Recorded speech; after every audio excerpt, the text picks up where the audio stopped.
Yes, coming to you live down under following the AusOpen, heading into the quarterfinals. Been a fair few controversial talking points we'll get into, plus talk maybe a little bit of tennis. The cricket, Big Bash is into finals tomorrow night, and the Sri Lanka squad has been named Women's Ashes on right now too. The NFL, 4 teams left, Chiefs and Bills in the AFC, Eagles and Commanders in the NFC. We'll review the playoffs so far and have a look at these championship games. NBA's at the halfway point of their season. Soccer, United and Spurs, all sorts over in the EPL, plus a final round chatting about UFC 311, which was yesterday. This is On The Esky, Aussie Sports Podcast. Like our Aussie sports, like our US sports, we like to have a bit of a laugh and a dribble. Have timestamps on YouTube. You can skip to the sports that you like. We do have socials, Instagram, Facebook, X, etc. Check it out. And if you haven't already on YouTube, hit that subscribe button. We like to shout a beer to get the show underway. Shauno, how you been? Who are you shouting a beer? I've been very, very good, thank you. And my shout a beer, I just wanted to confirm the round, actually. I'm pretty sure it was 6th. I'm going to shout a beer out to Darren Till for getting the knockout win over Anthony Taylor, and I believe in the 6th round of their fight on the Misfits boxing card. So he originally scheduled to fight Tommy Fury, and Tommy Fury pulled out for, worried about getting head kicked. It's safe to say that it was all good. Till didn't head kick Anthony Taylor; he just knocked him out with his boxing, as you would expect. Looked pretty good. Called out everyone you can expect, including Jake Paul and KSI in that list. But cash in those fights. Yes, would be. It'd be interesting to see kind of what fights they put together. Maybe whether they can run that Tommy Fury fight back, whether Jake Paul's even interested in that kind of level of competition. KSI makes a lot of sense. It was announced on this card as well. He's going to be fighting a 40-year-old retired footballer. So is that Wayne Bridge that he's fighting? I don't remember the name. It could very well be. You can confirm that for me. But yeah, it seems a bit of a lackluster fight considering it's not, say, Tommy Fury, and it's not, say, Darren Till. It's not someone, with a boxing background, and retired footballers is kind of like Jake Paul fighting 40-year-old plus MMA fighters.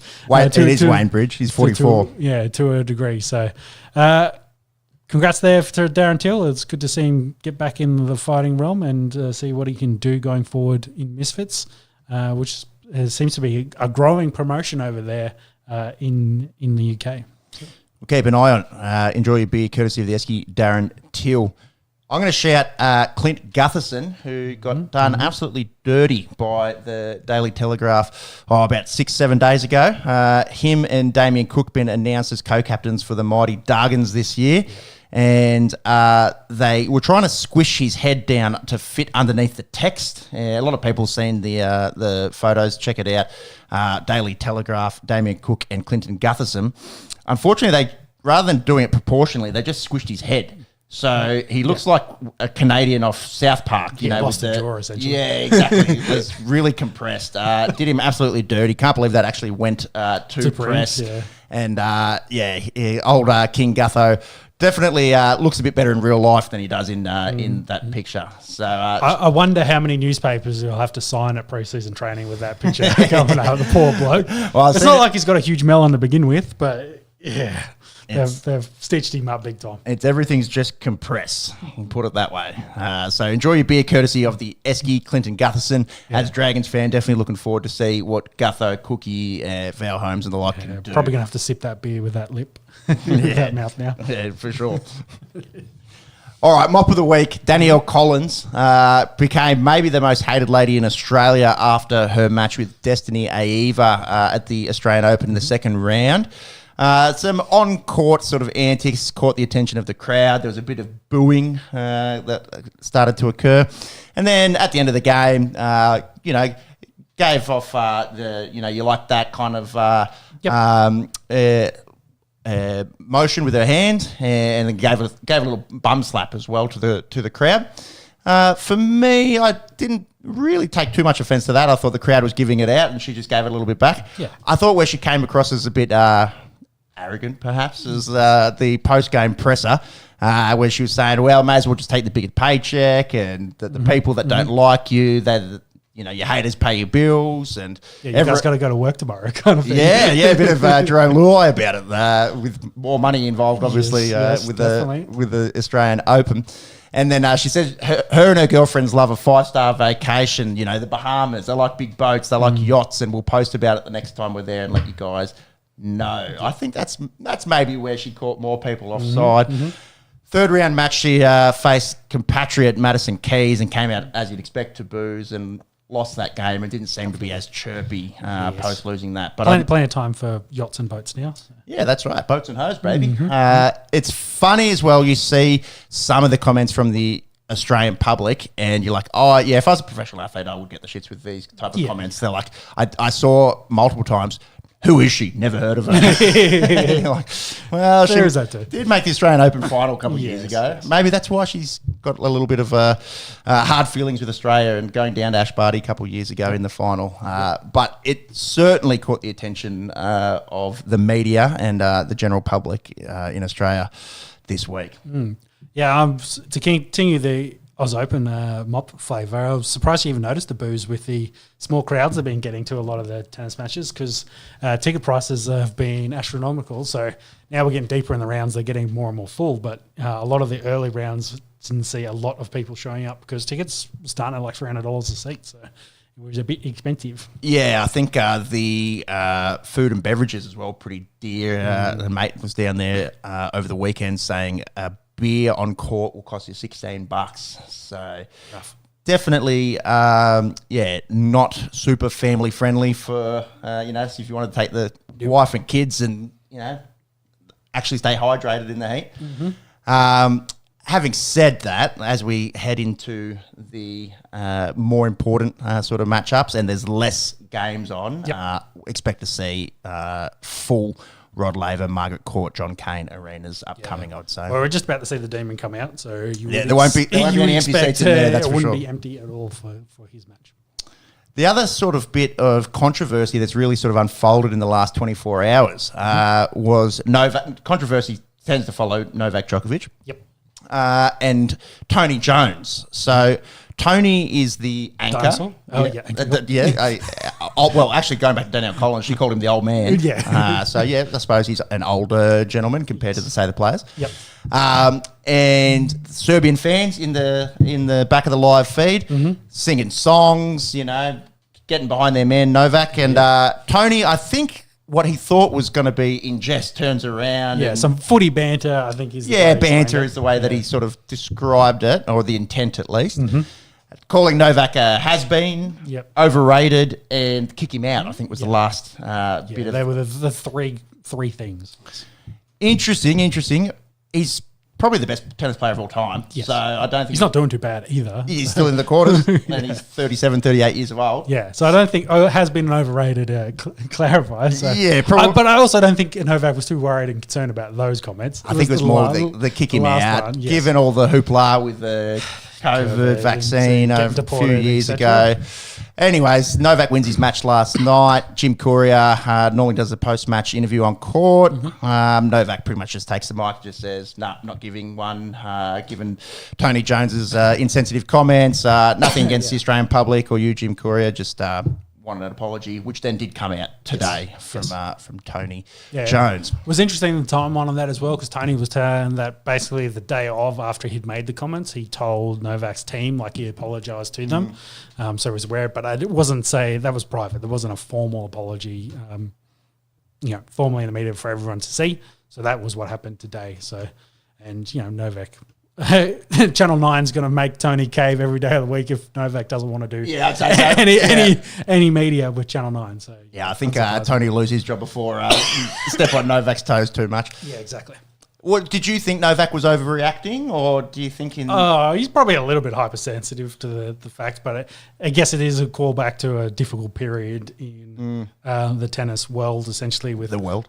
Yeah, well, it's kind of started here because we have the first Grand Slam of the year. Yeah. And then that year there was other things in the back and forth, the COVID parties, etc. There was a few more storylines to do with COVID and Australian Open and tennis, sorry. And he was at the forefront of a lot of them. So for sure. Yeah.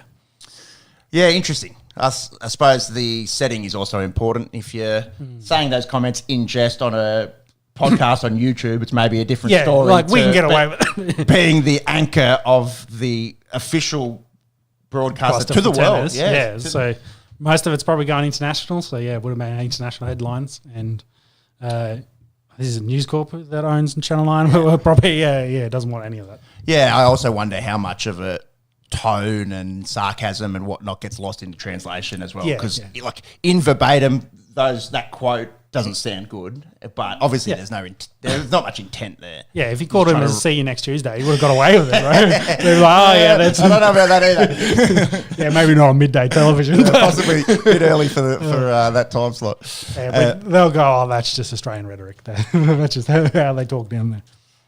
Now, controversy aside, we have seen some pretty incredible tennis. The quarters are nearly set in the girls. Sabalenka going to play against Pavlyuchenkova. Sabalenka in the first section of the draw has been looking really good, hasn't dropped a set, has won all 4 of her games pretty convincingly. Down the other end, we just watched Iga Swiatek as well, who has won even more convincingly down in Section 8. I'll just read out her last few sets. 6-love, 6-love, 6-1, 6-2, 6-love. Going pretty good. Iga Swiatek. Coco Gauff is going to be there or thereabouts too. She'll play Paula Badoza. Keys, who beat Collins, we're talking about before, will play Svitolina, and then Swiatek waiting for her opponent to round out the quarters. Do you know who's for the last? Yeah, I did have it down here. Navarro and Kasatkina playing. That's the 8 and the 9 seeds. So interesting. All quarterfinals will be seeded players. Pretty rare for that to actually happen. You normally see some smoky come through.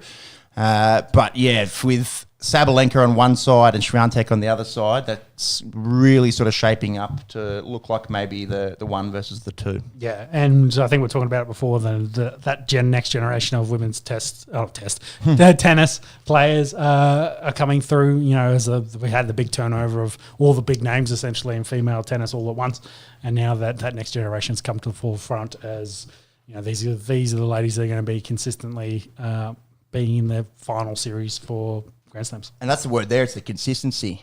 Because Sabalenka and Swiatek over the last two and a half years just dominating, really. So Sabalenka obviously going for the three-peat down here. Iga's wins pretty much everything on clay and pretty good on other surfaces too. So that's probably the thing in the post-Serena world where, post-Ash Barty and just consistent domination. Williams systems as well. So, there's a lot of turnover of those big names. For sure. Jump over to the men's. So we do have an unseeded player, Lorenzo Sonego, who will play in the quarterfinals. He's looking for his opponent, as is Yannick Sinner, both Italians. Who gets the winner of the Demon game? Yeah, good question. So Demon about to play Mickelson. He's in section 2. I think he gets Sinner. Yeah. And then... Is his opponent tonight? You just said Mickelson. Yeah. Okay. Who knocked off Tsitsipas in the first round as well. So... looking pretty good, the American there. And then the others that are going at the moment are Monfils, who's been a good story, 38 years of age. I think it's his 20th Australian Open. He's never made the final of a major at all. He's had some good runs here in the past, but yeah. Well, he's a set down at the moment to Shelton. 2-1 there. So this may be the end of his run. That'll unfold live on the pod. And he'll get the other Italian. So the quarterfinals that are set, Djokovic Alcaraz, it's a pretty juicy quarterfinal. Get that a bit early. Tommy Paul and Alexander Zverev is the other one. We'll keep an eye on the Demon as the pod unfolds. And given men's tennis can sometimes go for a bit, we probably won't have an answer before we wrap up tonight. I know, might have 2 or 3 sets if we're lucky. Would love to see it. Would love to see an Aussie through to a quarterfinal. Obviously, the men's draw was we had 3 seeds. We haven't had that in a men's Australian Open for a very long time, and now all the hopes of the nation riding on the Demon. So hoping he can get up. That'll do it. The next time we talk, we'll just talk about the winners. Yes, most likely. All right. Should we talk some cricket? Go for it. Let's talk a bit of Big Bash cricket. As the test matches wrapped up, the eyes turned to the Big Bash. And regular season completed, I believe. Completed. So tomorrow night we have the qualifier, and then Wednesday night we have the knockout. So that'll be... Fun names. Yeah, well, the Eliminator is the best one. I think we've spoken about that in years past. So they do the 1 versus 2. Winner gets a week off, or doesn't have to play a knockout. And then 3 versus 4, that's sudden death, and then all games thereafter sudden death. So Canes and Sixers, winner goes straight through, and then the knockout is Thunder and Stars. Yep. Saw some pretty good cricket played in this post-test BBL. I think the interest sort of starts to pick up definitely for... Shocker having the Australian test players play in the competition. A few playing and a few did notes. very well. One by the name of Stephen Smith, you might have heard of him. Yep. He played 2 games for the Sixers, made 173 runs, got it dismissed once. So he finishes his Big Bash campaign with an average of 173. Unbeaten 121 for Smudger against the Scorchers last weekend in a packed SCG.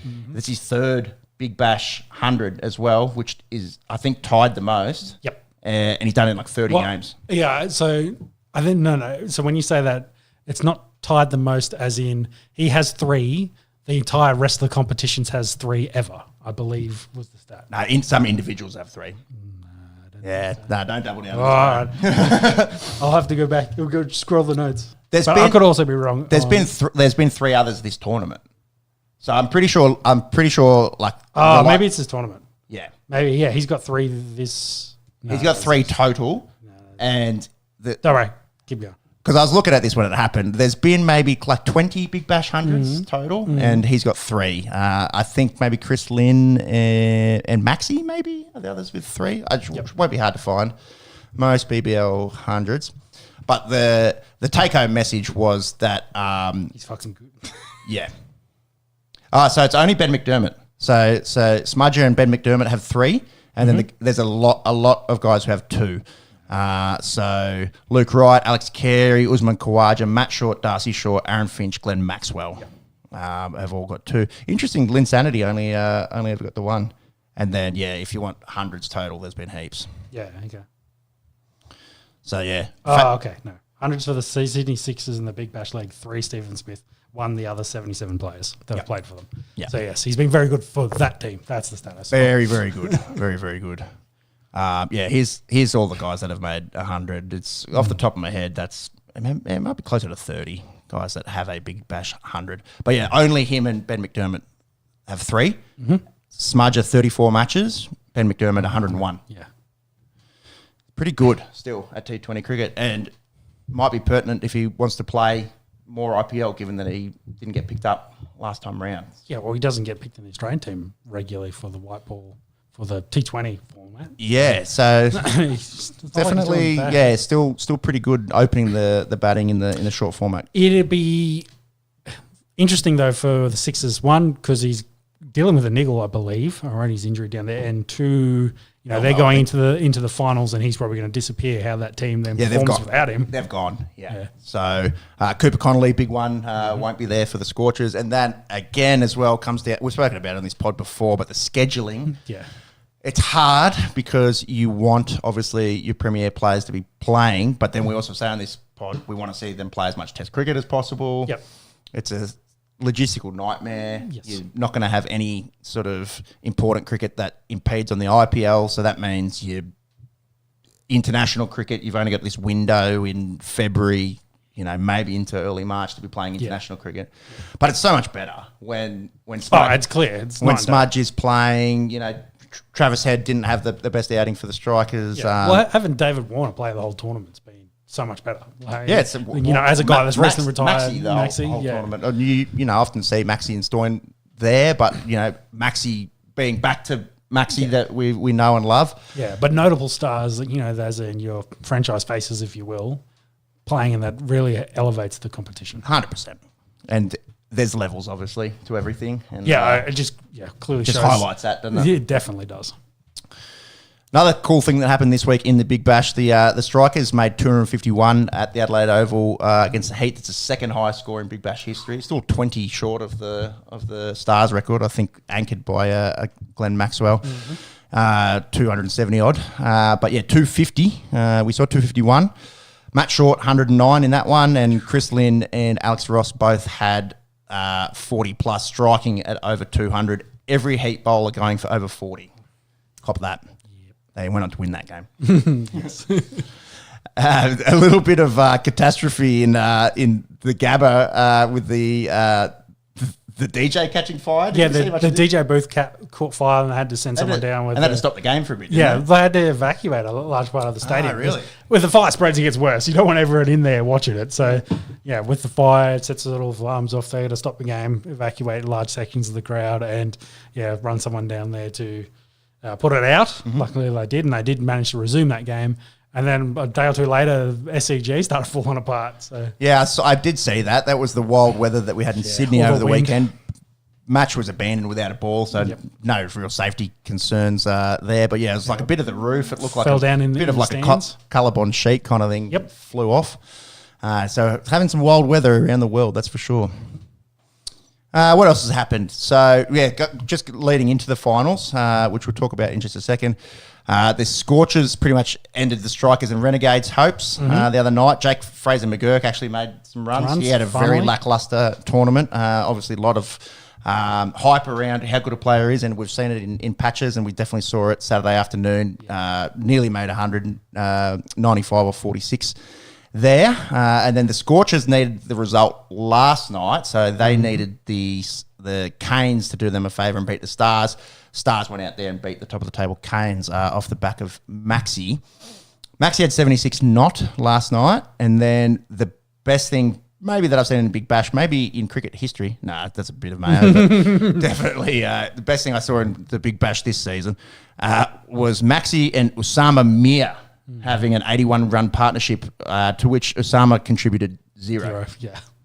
And only faced 5 rocks. Yep. So I was watching this unfold and I was like, surely he's got to give him some strike at some stage, and he was just able to manipulate the strike perfectly. Didn't really speak volumes to his confidence in Osama's technique with the bat. But yeah, they made 81 and they got him out of, they were 7 for 75 or something. So really single-handedly turned that game there. We've seen Glenn Maxwell do that in a few different settings. 76 from 32 is pretty good. Well, and that was even... he scored more runs that night as well. That's from last night. So, and then, obviously, we've seen him do it in a World Cup where we're up shit creek against Afghanistan and goes out and plays one of the best innings in cricket history. No leg. Yeah, so qualifiers Tuesday. Canes will play Sixers. Obviously, Steve Smith won't be a part of that Sixers squad. Hobart, I think, pretty much full strength. And then there's the knockout Wednesday. The Thunder will play the Stars there. Golden Arm, Jason Behrendorff has 17 wickets at 17. Mark Steckety, actually worth a mention, has 15 wickets in 5 games, averaging 8 with the ball. So going pretty good. And Cooper Connolly, who we'll talk about being included in that test squad, has Golden Bat, 351 runs. At 50, striking at 131. It's going to be interesting to see him play for Australia. Whether or not it happens this tour, that's time will tell. Yeah, well, we'll get to the squad. Well, we might as well jump straight in the squad. We mentioned Steve Smith injury. He's dealing with a bit of right elbow at the moment. Yeah. But I think Kuhneman's the interesting one because it's hand, is it? Compound fracture of finger. Finger, yeah. Non-bowling hand. Non-bowling hand. But either way, if he can't play and they want more spin options than just Murphy in line, then Cooper Connolly is a guy that has been batting a lot more, but can throw a few rocks down. Has 4 first-class wickets. That's the thing that I am maybe a little bit concerned about. I think they are projecting that his capability a little bit with being able to spin the ball. Like they see him potentially as another spinning all-rounder. Yep. But you're very much unproven in first-class cricket. Definitely, but also sometimes with the decks that they dish up over there, it doesn't matter. Doesn't matter. So Travis Head, exactly. finger on ice. Maybe he'll be giving Cooper some info around his spin technique. It is an interesting throws an interesting bit of chat into the equation in that Kuhnemann is left arm orthodox, spins the ball away from the right hander.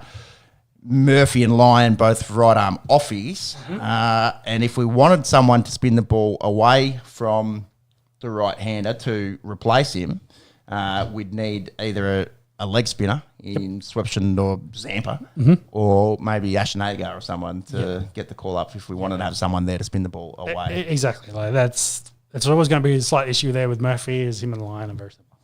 I also think it's all hyperbole because it's his non-bowling hand. So I don't see how that's going to affect shit out of it too much. It's not going to feel good if it was a compound fracture and they've got 10 days. Yes. It may actually cost him the spot in the first test. Yeah, I think he doesn't play. Yeah. Because fielding, batting. When is that test? Is it 9 days? Yeah, Wednesday week. Yeah. 9 days. Yeah. So very, very soon. So unfortunate for him. That was sustained trying to catch a ball off his own bowling in the BBL the other night. Let's run through the squad. Steve Smith's captain, so returning to captain the squad with Pat Cummins expecting the birth of their second child. Sean Abbott will go over. That's a big out. He's hurt a bit at the moment, Cummins. Yeah, Cummins is, and I don't think he'll play in this. No, I don't think at all. Because maybe they rush him out for the second one, but I don't think it's needed. No, I don't think there's. Stay home. I don't think there's any chance of that happening. If I'm being perfectly honest.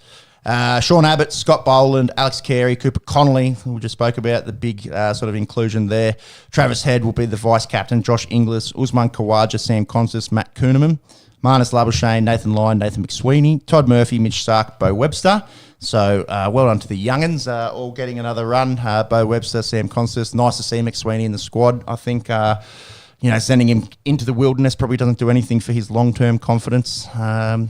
After being dropped for the Boxing Day test. And then obviously the big omission there for guys that were, healthy is Mitch Marsh. So may have seen the last of the Bison in red ball format. I'm sure we'll see plenty of him playing white ball cricket.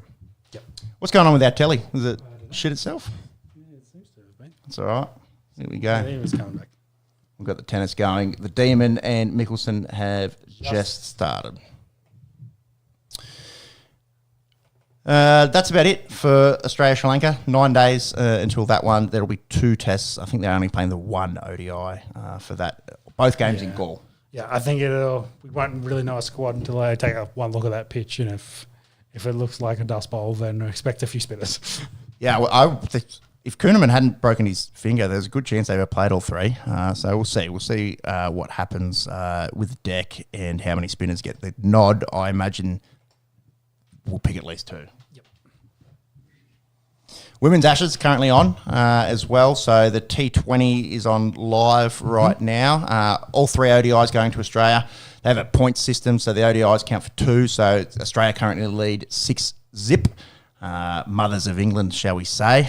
North Sydney was the first one. We win by 4 wickets. Ash Gardner good with the ball. Elisa Healy makes 70, and we chase the runs down, win by 4 wickets. Second ODI in Melbourne, bit closer.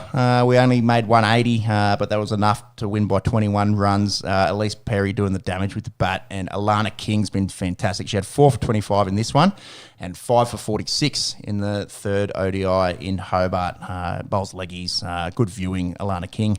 And then shout out to Ash Gardner in the Hobart game, made her maiden ODI ton, 102 off 102. Australia made 308 in that game, pretty impressive sort of total, won pretty comfortably. So, yeah, the girls playing T20 now. 162, 4 down with Mooney top scoring at 75 at the moment. Nice. She's still not out, Beth Mooney. Yep. Ooh, okay. How many overs we got? 3.5 overs left. Yep. She'll need to do some strike manipulation and hit well, but... She seems like she's doing all right based on the green I'm seeing down there. Yeah, chance she could turn up. That'd be massive. McGrath's down there helping out as well, 26 off 8.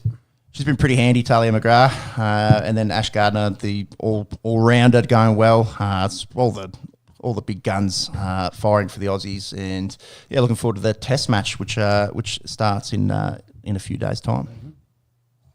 All right, should we talk some NFL? Yeah, let's get into it.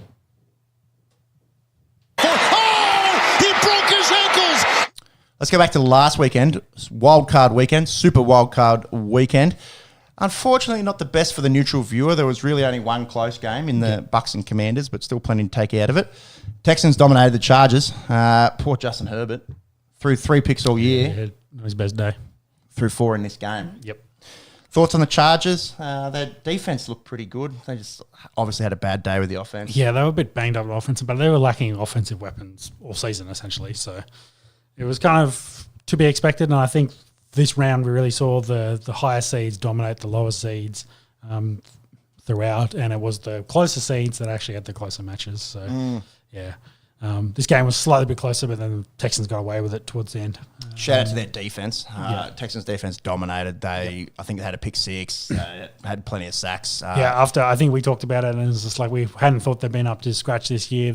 They've had good. Some bad games, but they've still got some talent there. Anderson, Stingley. Yeah, exactly. The 2 young fellows, they're a D that's going to continue to grow, and we'll see how that team goes going forward. Shout out to Lad McConkey in a losing side, having 9 catches, 197 yards and a touchdown. It was like season. Second or third for most receiving yards in a playoff game. That's pretty impressive stuff there. Yeah, one of the 5 rookies this year that got over 1,000 yards as well, so had a good year. Bro, this draft, I think when we look back, we're going to think defensively, yes, but offensively especially. Like between it was dominated by offensive talent, quarterbacks, wide quarterbacks receivers. and receivers. Yeah. I think we're going to look back and go, this was a pretty loaded draft, at least on the offensive side of the ball. Yep. Ravens win 28-14 against the Steelers, probably a bit closer than this game actually played out. I think it was 28-0 at one stage. Mm-hmm. They ran the fuck over the Steelers defense. The King had 182 rushing yards, 2 touchdowns. Lamar, picture perfect, only had to throw the ball 21 times.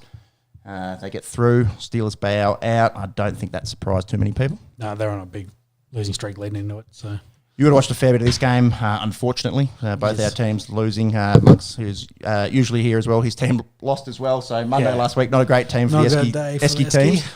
What did you take out of the Bills-Broncos matchup? I think it very much showed the holes on the Broncos roster. Like they tried their best to try and keep it close. Like should have been 10-10 at halftime. We're content to allow the Bills to run the clock and run it down and hold them out in the red zone, which seemed to work. But eventually they wear them down and broke the camel's back essentially in that third quarter and got Josh Allen, and then they ran away with it in the fourth. So. Play calling in the second quarter. In the third quarter, second half.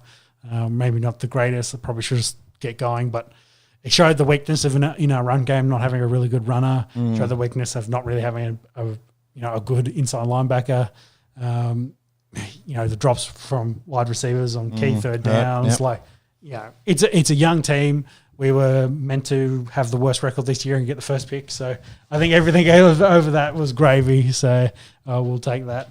It's our Dragons attitude in the league. Definitely performed over expectations. I think you got to be happy with that. First playoff berth since Peyton Manning era. It's been 9 years. I think as a Broncos man, you got to be reasonably happy with how far they got. Exactly, young team. We know where the problem areas are. You get 50-odd mil back when the salary cap next year. Found your quarterback for the foreseeable future. Go find a running mate for him, a good running back. Find an inside linebacker, add a tight end, maybe another wide receiver, and give him some skill players in skill positions and see where we go. Running back be interesting as well in the draft come April because pretty stacked running back class coming through. And picking at 20 in the first round is a perfect place for not a bad spot to get almost the top running back or the top inside linebacker. Like you'll have your choice. Genty might be gone for running backs, but you might be able to get the second best running back in the league. Yeah, we'll see with Genty in the league in college football. It's going to be an interesting, athletic process leading into that. Yeah, his big issue is he's 5'8", but 214, and his competition, he shows he's good enough. It's just what happens, say maybe with the Cowboys if they stay at 12. Everyone's talking about Cowboys, aren't they? Yeah, whether they stay there, but we've seen running back slide, and again at 20 kind of feels like a nice spot. Not to say that we're putting that to Denver, but getting way too far ahead of ourselves. Exactly. But I think it's going to be a good spot to pick up one of those kind of guys that they've got. Same thing, tight ends like a perfect sign of around that 20 spot is where usually the first guy for those squad groups goes. So be Tyler Warren or Colston Loveland, I think, for tight end talent. Similar sort of boat, although probably expectations a touch higher with the Packers. Really sort of stuffed up losing to the Bears the week before, having to travel to Philly. Although you just got to win your games regardless. Jordan Love just turned the ball over too much. And I think we saw that throughout the whole playoffs. You turn the ball over, you're going to lose. Yep. Especially when we get to the games from today and yesterday. You just can't get away with turning the ball over come playoff football. No, it's just such a big deficit. It doesn't matter how good your defense is. And I don't think any of these teams have generational defenses to talk about. But even still, it's very, very hard to overcome turnovers and to try and keep it close so you can give your offense a chance. Credit to the Eagles, who are bound for the NFC Championship game. Saquon has been elite. He had 119 on the ground in this game. Jalen Hurts, tight. He didn't turn the ball over. I think threw for 130 yards. I love a lot of the Jalen Hurts getting carried memes going around at the moment because he hasn't had to do a lot. Just hand off to Saquon and let him do his work. Yeah, I don't know about that. I think he's still pretty good. You saw him house one this morning with his legs pretty handy, and those 15 rushing touchdown tush pushes. There's not too many quarterbacks who you'd be confident that can do that physically throughout the season. But yeah, he's thrown for 130 yards in back-to-back games. Yes. All right, Commanders get the slight upset win against the Bucks. This one was in Tampa. So Jaden Daniels ticking a few boxes here. Yep. Playoff win as a rookie. Mm-hmm. Commanders getting a playoff win, first time since 2005. Funnily enough, also in Tampa.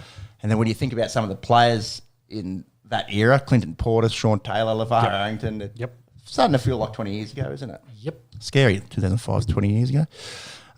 So they get the away win, and we'll talk obviously about divisional round in just a second. But the real smoky, obviously, of the playoffs so far has been the Washington Commanders. Yeah, red hot. They're that team that's got the momentum when they needed it. And nothing to lose now as well. Yeah, and considering they beat the Eagles in a classic a couple of weeks ago. Yeah, not that long ago. It's going to be a pretty good matchup, I reckon, that NFC game. Vikings have to travel to play Los Angeles. Game gets moved from LA to Phoenix due to the devastating LA fires that we've all been watching unfold over the last couple of weeks.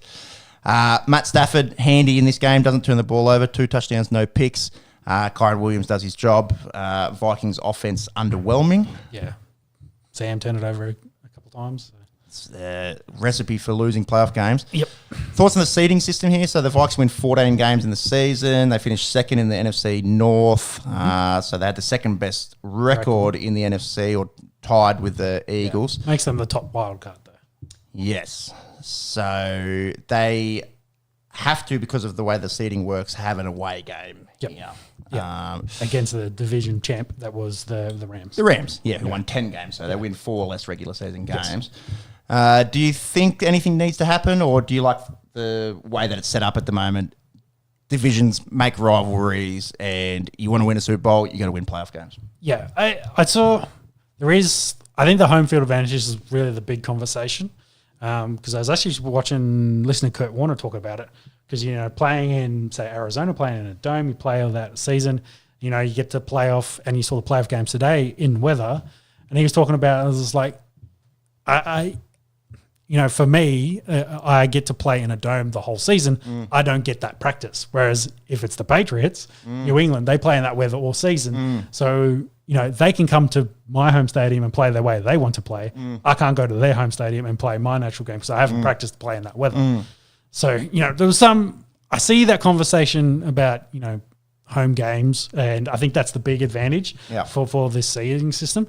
But caveat, they didn't play at home in this game. They had to go to Arizona. They had to travel to Arizona, and the Vikings play in a dome anyways, which kind of negates some of the weather chat. Yeah, and then fans still have to travel, I suppose. The team has to travel. Yep. But then the other side of that, Lions got a week off, played at home, and they lost. So and they were the top seed. So I think in the scheme of things, seeding home field advantage plays a small part, but not a significant part that it's detrimental. Is not, you can't overcome it. Yep. I think everyone that's a fan of a team in the AFC might say, well, what about the Chiefs? They're almost unbeatable at Arrowhead, and you have to go play in that stadium and in that weather system. And, yes, I can kind of understand it, but also they've got Patrick Mahomes. And you want to win a Super Bowl, you got to beat that team anyway. Yeah, that's right. You want to be the best, you got to beat the best. I don't think anything needs to change from a divisional perspective or from a seeding perspective. Yeah. The thing that you could argue is, the winner of the division always gets to play playoffs, but then do the seeding as per se the NBA, where you would see or how sports record base here is so they would have been the 2 seed in that theory, or 3 perhaps. Yeah, depending on a tiebreaker with Philly, but exactly. Yeah, but in which case they would have still played the Rams at home in a dome. Yeah, they would have just been at home. It would have. How did that change anything significantly? Yeah. I think they were probably just too much for pretenders, and the Rams were red hot. They'd had a pretty good month leading into the finals. Their defense has played a lot better than it had in the past. Yep, they were banged up offensively earlier in the year when they're losing those games to finish with a 10-win record. Exactly, and they got healthy, and it really contributed to their success. So, I think that. Yes, home field plays a little bit into it, but I still think the best teams will end up winning the Super Bowl. I don't think you can go at the end and go, oh, no, that team back here should have won. Yes, the Lions had one of the best offensive seasons ever, but it didn't matter. They couldn't play defense. So you can't say that's the best team. 100%. I agree. I don't think anything needs to change. I think you're going to win the Super Bowl, you got to win your playoff games. Mm-hmm.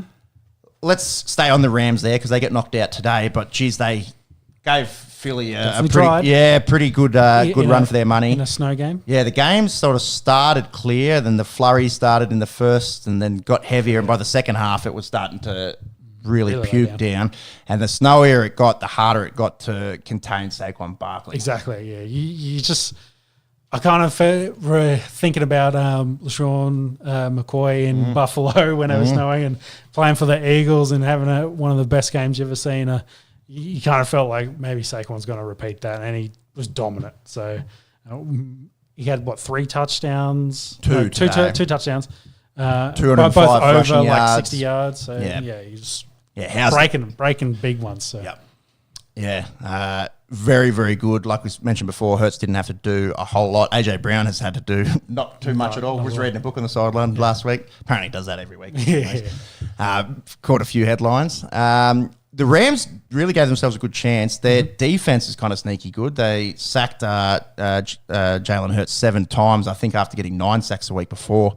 Matt Stafford, you look at his numbers, played pretty much as good as you can play in the snow. Had a late miss there to potentially tie the game up, but that's the way it goes. So they were there. They had opportunities, had chances, but it was a good competitive football game. But I think Eagles overall are a more complete team, have been all year.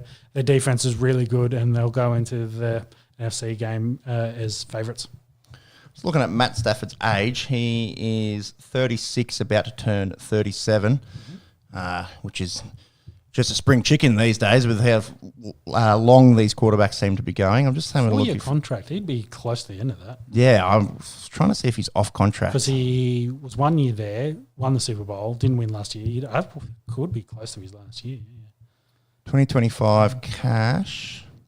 Maybe he's got some avoidable years. So he's contracted for the upcoming season, upcoming 2 seasons. Yep. So there's a potential out there. So they could player option in the last. Yeah, they could, but both actually. Yeah, they could get rid of him now if they want to, but I doubt it. There's a fair cap hit there too. Yeah, I'd be surprised if Matt Stafford's lining up for anyone other than the LA Rams next season. Agree. As long as McVay's still there, which is likely. They've retooled their defense. Like Verse has been. Dude, he's going to chew in to be rookie of the year. He got 1 or 2 today. He looks to be pretty complete. Is it Mooney or Murray? Who was the other dude that there was a bit of a wild story that came out during the week for the Rams. Defensive player, defensive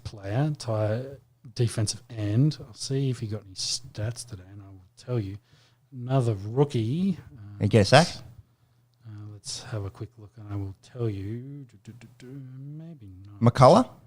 No, I don't think he did. I'm pretty sure it was like a Murray, but he was picked by the Rams in like the 3rd round. But the story was that the Raiders wanted to pick him, and then they put in a dude with the same name, wrong dude. No. And then they ended up cutting him because they drafted the wrong guy. So if you go 3rd round, third round for Raiders actually might be easier. Go Raiders. Go third round. Go up. And it will be... They drafted an offensive tackle. Did they have 2 in the third round? Maybe it wasn't. Maybe it was last year's draft. We'll find that story. Funny I've got no idea what you're talking about, so we'll have a look and see if we can get back to it I'll next. see if I can find out. Have a look throughout the pod. Oh, yeah. But my point being, the Rams have been retooling their defense, and it is getting better. Back to the, maybe not as dominant as having Jalen Ramsey, Aaron Donald. Not exactly, but they're working back towards it, and they've got plenty of young offensive talent. Like they've got 2 really good running backs.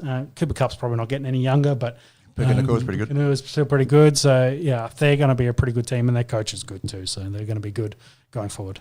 See you next year, Rams. The other NFC divisional round game, absolute boil over in Detroit. The best team offensively in the NFC all season, the Detroit Lions, turn the ball over. And as we alluded to, you turn the ball over, you lose playoff games. Goff threw 3 picks. I think they had a fumble in there too. Jahmyr Gibbs did his best, but their defense just could not stop the Commanders, kept giving them the ball back, and they scored 21 off turnovers. And then by about midway through the fourth quarter, you were like, yep, Commanders are going to pull this off. Yeah, I found the story. It was from the previous year, and I don't know why I had Murray. It's actually Young. Close enough. So Byron Young from Alabama was drafted by the Raiders, but they wanted to take the other Byron Young from Tennessee, who had a higher rate, like much higher grade. The Alabama Young was probably going to go undrafted. So the Raiders jammed... That's the same name, Byron Young. Byron Young, yeah. So the Rams then picked him, and he's had 15 and a half sacks over the last 2 seasons, so it was Young. So when did he actually get drafted by... Yeah, like a couple of picks later, he was drafted by the Rams. Crazy. The Raiders put the card in and got the wrong Byron Young. So they fucked what that the one hell? up. He's 6'2", 260, runs a 4.43, 22 reps on the bench. It's an athlete, that's for sure. 15 and a half sacks 15 and a half in 2 sacks in 2 seasons seasons is pretty good. There you go, Byron Young. And he's been injured this year, but still has 5 on the season. There you go. Cool story. Make sure you get the right Byron Young next time you're at the draft. This is why... And I think... Did the Raiders get a... No, they haven't got a GM yet. They're still looking. It was... Who's got the first pick at the moment? Tennessee. Tennessee got a new GM, which is the Chiefs dude, I'm pretty sure. Back to the Lions. Mm-hmm. Thoughts? Season over? Disappointing? Yeah, disappointing. 5 turnovers in that game, 4 from Jared Goff. 3 were probably the ones that mattered in the first half. Yeah, overthrowing receivers mostly. I think 4 turnovers led to 21 points, and that's that's why Commanders had such a big lead. They got so many opportunities and they dominated because of it. And Jalen Daniels was really good. Brian Robinson, was making some really powerful runs, and Scary Terry did what he needed to do. And I think they're a pretty good young team with good talent that is being elevated by a quarterback in Jalen Daniels. They have nothing to lose, obviously, of the 4 teams. Again, house money. That's right. The 4 teams that are there now, most people had all 3, bar maybe the Ravens. I think a lot of people thought the Ravens might be there. Ravens or Bills, flip a coin. Exactly. There's a coin toss, but everyone had Chiefs and Eagles being there. Yeah. They're playing with house money now, and it'll be interesting given they're going up against fierce rivals in the Philadelphia Eagles next week. But they're heading to the NFC title game for the first time in 33 years. Yep. And I think, what was that stat about the Cowboys? The Cowboys... now have the longest... They've got the longest drought in the NFC now, yes. for going to the championship game. Yeah, and theirs was like 2 years younger. I think so. It's like 31 or 30 years. Yeah. So now they have the longest drought. Which is pretty crazy to think of. Yeah. Like all those Cowboys teams since then, the Tony Romo teams couldn't get there. Yeah, well, None the of fumbled snap in the field goal, and no one will ever forget Obviously, that. none of the Dak Prescott teams thus far. Yeah, America's team has the longest drought there in the NFC for getting to the championship game. Yeah. Well, back on the Lions, and I put this question to you after not the best game out of Jared Goff here. will the Lions start having that conversation that the Rams did a couple of years ago? Well, what was it now, 5 years ago? Yeah, about 5. Where they were like, we just don't think Jared can get us to the Super Bowl. And, Stafford's just an upgrade over him, talent-wise. And, we did see that they basically lived the same team within 2 seasons, turned around and won a Super Bowl. Other Lions kind of getting to that same point that, they can't have Kirk Cousins light playing for them, and are they going to need to look at doing something to potentially put them over the edge? What is the thing they're lacking? I would say absolutely not, because it's apples and oranges. We just spoke about how good that Los Angeles Rams defense was, that Stafford inherited, and Jared Goff inherited a team that were shithouse. And had to have that first year where they won 3 games, and Dan Campbell gone out and did the recruiting, and they got the young fellas. They get Amon-Ra and they get Jameer Gibbs, and they build this awesome offensive line.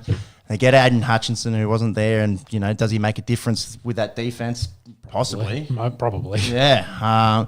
So no, I don't think they're quite at having that conversation. We've got his numbers here over the last 2 years, like.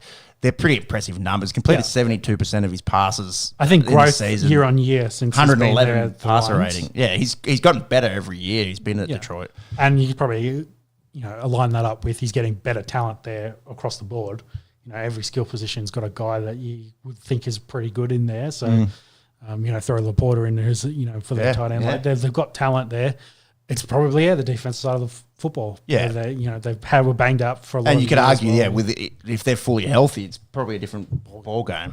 But as well, it's the NFL, and you have to play, and depth is important. Yeah, so they could again just be another season away. But draft and get a few extra guys on defense and make another run at it.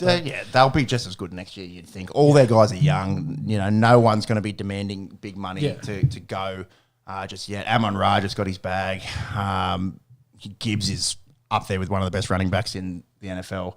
They just had a stinker yesterday, and you can't afford to do that in playoff games, whether you're at home or have had the historical season offensively that they had. Yeah, well, that could probably lead into the conversation about Lamar, because he's kind of in – I think he's not quite in that same sort of boat because he's a generational talent, but come playoff football, his playoff record – hasn't been great. But but having said that, he's had to run through Patrick Mahomes and Josh Allen on the regular or Joey Burrow. So, there's a elite quarterback talent he's going up against. But I think I saw the stat they've, over the last 7 years, is that how long he's been in the league? I think so. Yeah, I think it might be 7. Yeah, they've had the most wins as a team, and, I think it was like a 5-year period. They've had 74 wins in that 5-year period, and haven't won a Super Bowl. And the Colts from 99 to 2005 are the only team to replicate that as well. So they've got like. So you're calling him Peyton Manning? Is that what you're saying? Well, they did go on to win the following season after that. So they're just going to stay patient, I think. Yeah, well, that's the thing. Yeah, and the NFL is patient. That's the point I'm trying to get to. Is like, yes, his playoff record's 3-5.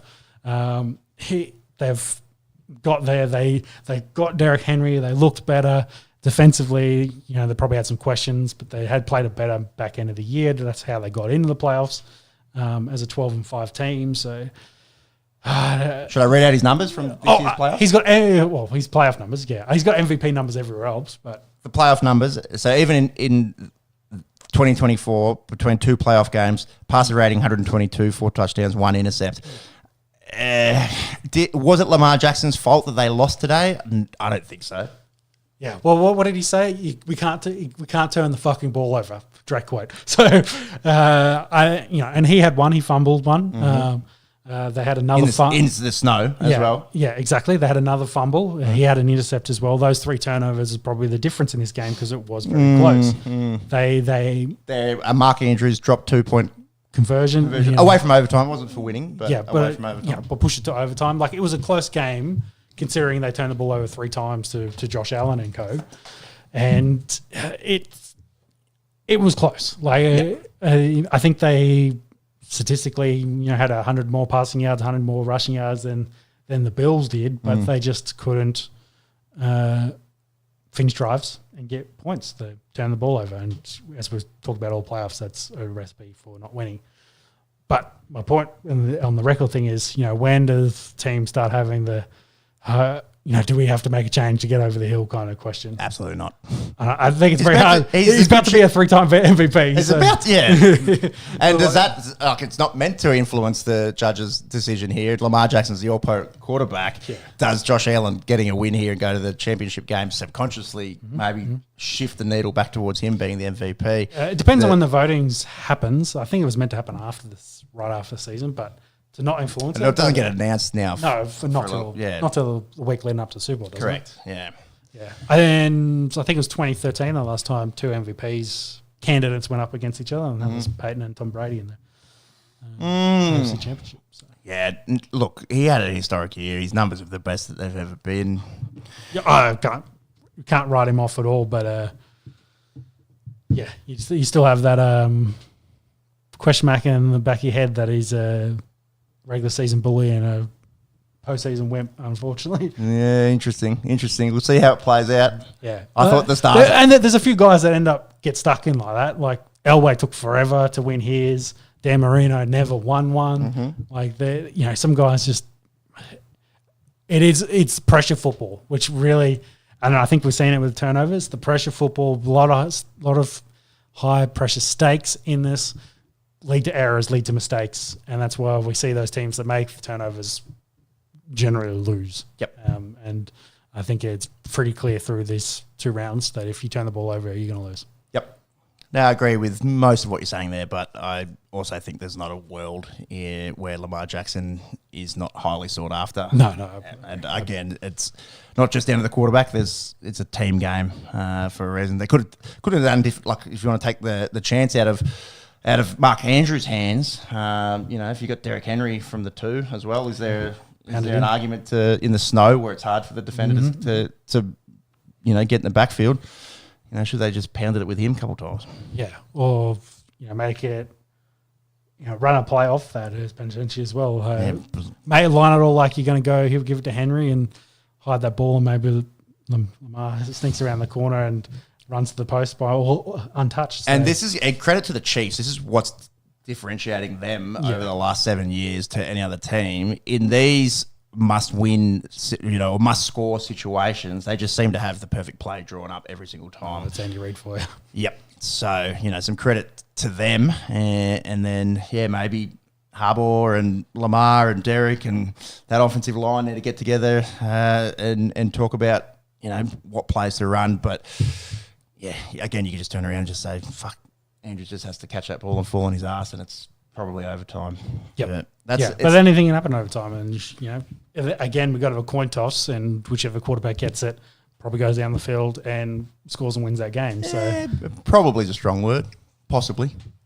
I think with the way that game had been playing, it was just like the fatigue factor, I think. Whoever got the ball first was probably going to go down the field and score. Yeah, well, unfortunately, we don't get to see the Lions. We don't get to see the Ravens. I think a lot of football fans probably wanted to see them go a bit further just in an entertainment value. I think all the direction we're seeing is no one's on the Chiefs-Eagles bandwagon. Everyone's on the Bills-Commanders for a Super Bowl playoff. Yeah, well, obviously neither of those teams been there for a long time. The Bills have never won one, period. So I think a lot of the neutral viewers will be on the Bills-Commanders bandwagon. I will get some odds up in a sec. I wouldn't be surprised if it's Chiefs-Eagles. Heavy favourites, definitely. Yeah, and then we get the whole rematch sort of rhetoric going again, given we saw a rematch last year and San Francisco went so close to being able to get some sweet revenge for a few years ago.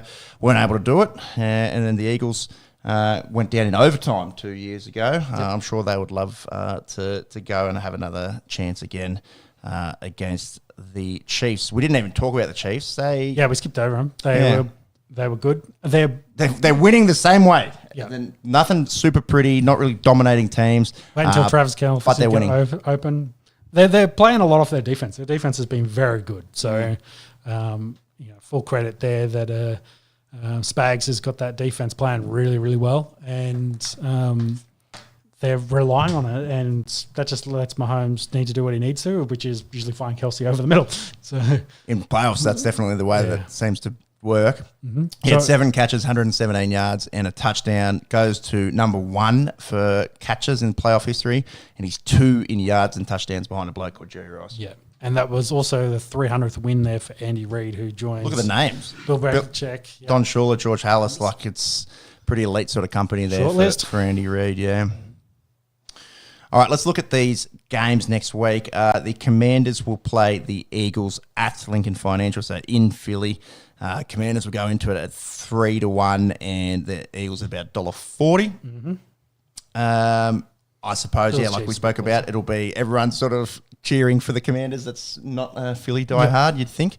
Although I don't mind the rhetoric with Saquon going. The Giants been pretty silly, I think, for letting him go for the money that he wanted. Oh yeah, well, Monks was just messaging me that the New York Giants should make. Who's the GM's name?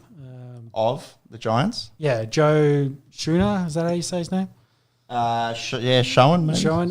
His son's. He was the one that's just like, he was talking about the nightmare of Saquon, and I think he makes the comment as well. It's just like, you shouldn't let him go, and then also you should draft Jalen Daniels, make him the quarterback. And they're like, nah, we're going to keep Daniel Jones. So that kid should be the GM, because the Giants would be a much better team than they are currently. Could you imagine?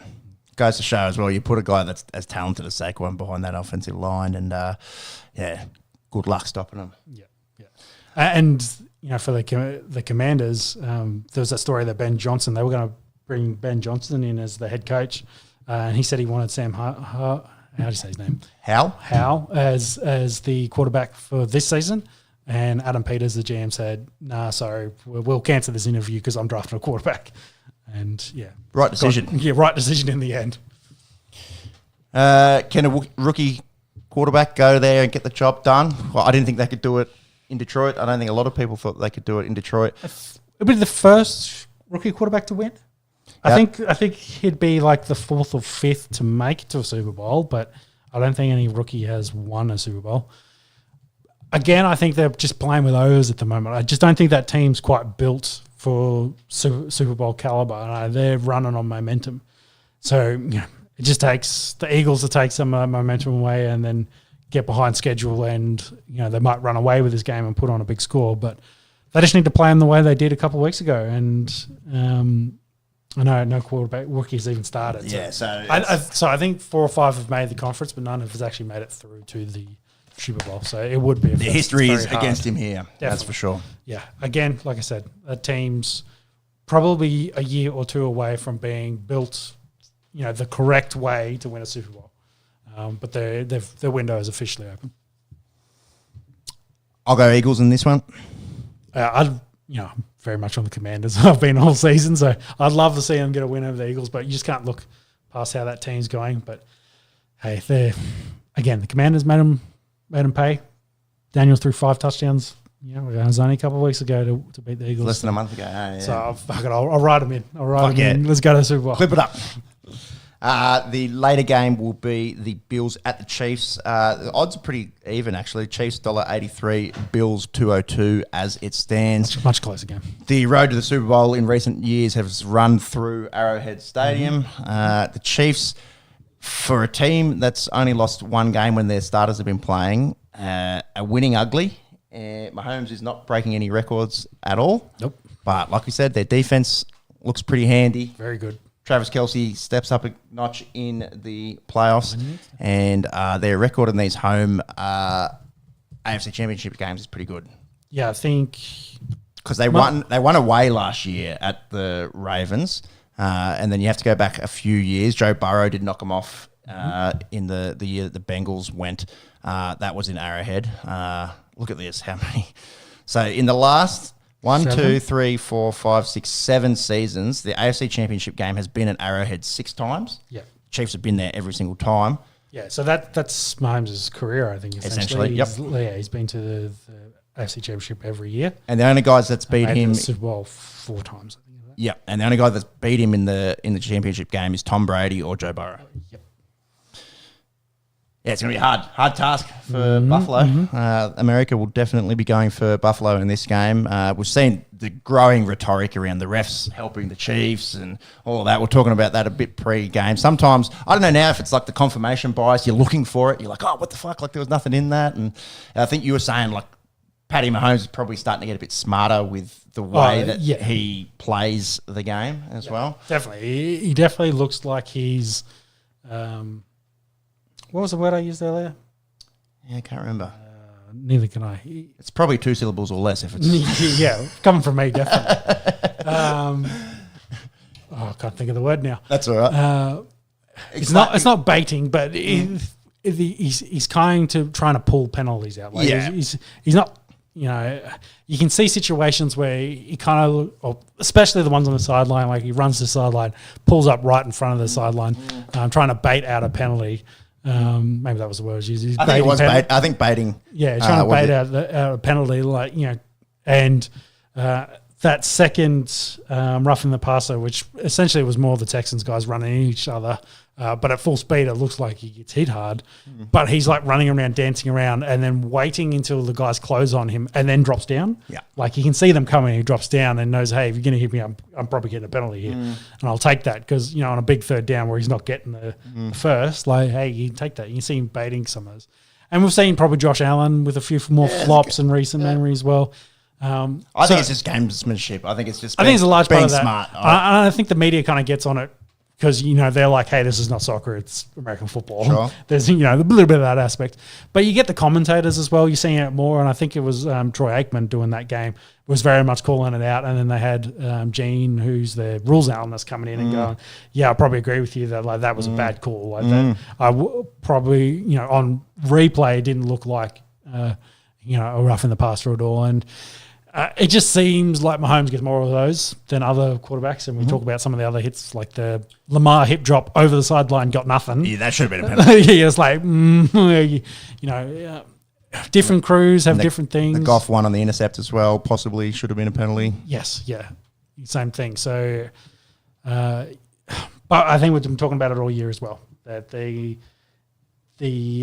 refereeing, you know, the questions on what gets called and when gets called and by who and what crew calls what and things like that. It's, you know, consistency is the challenge, and some teams it looks like they get consistently more calls than other teams, but time will tell. And, you know, a lot of that rhetoric starting to kick off. It was like, well, we can see on replay that was wrong. Why can't they throw it down and say, hey, you guys got that call wrong and change it? You know, you do that, and then you're looking at replay for every play essentially and getting things called back. But yeah, it slows the game down too much, I think. Exactly. Like, yeah, it's like, what can of worms do you want to open? So that's what I'm saying. Time will tell. We'll have to see. But you just hope that, you know, a roughing the penalty passer that, you know, was probably tic-tacky at best doesn't ruin a good Super Bowl game. Yeah, but do they ruin games though? That's the thing as well. Like, well, if it's on, you know, 4th and 10, and it's the last play of the game kind of thing, and it gets it to then continue the drive. It was like, well, that has changed. Not even that. Like, if it's like literally the last play of the game or something in overtime or something, maybe we do get to that stage. But yeah,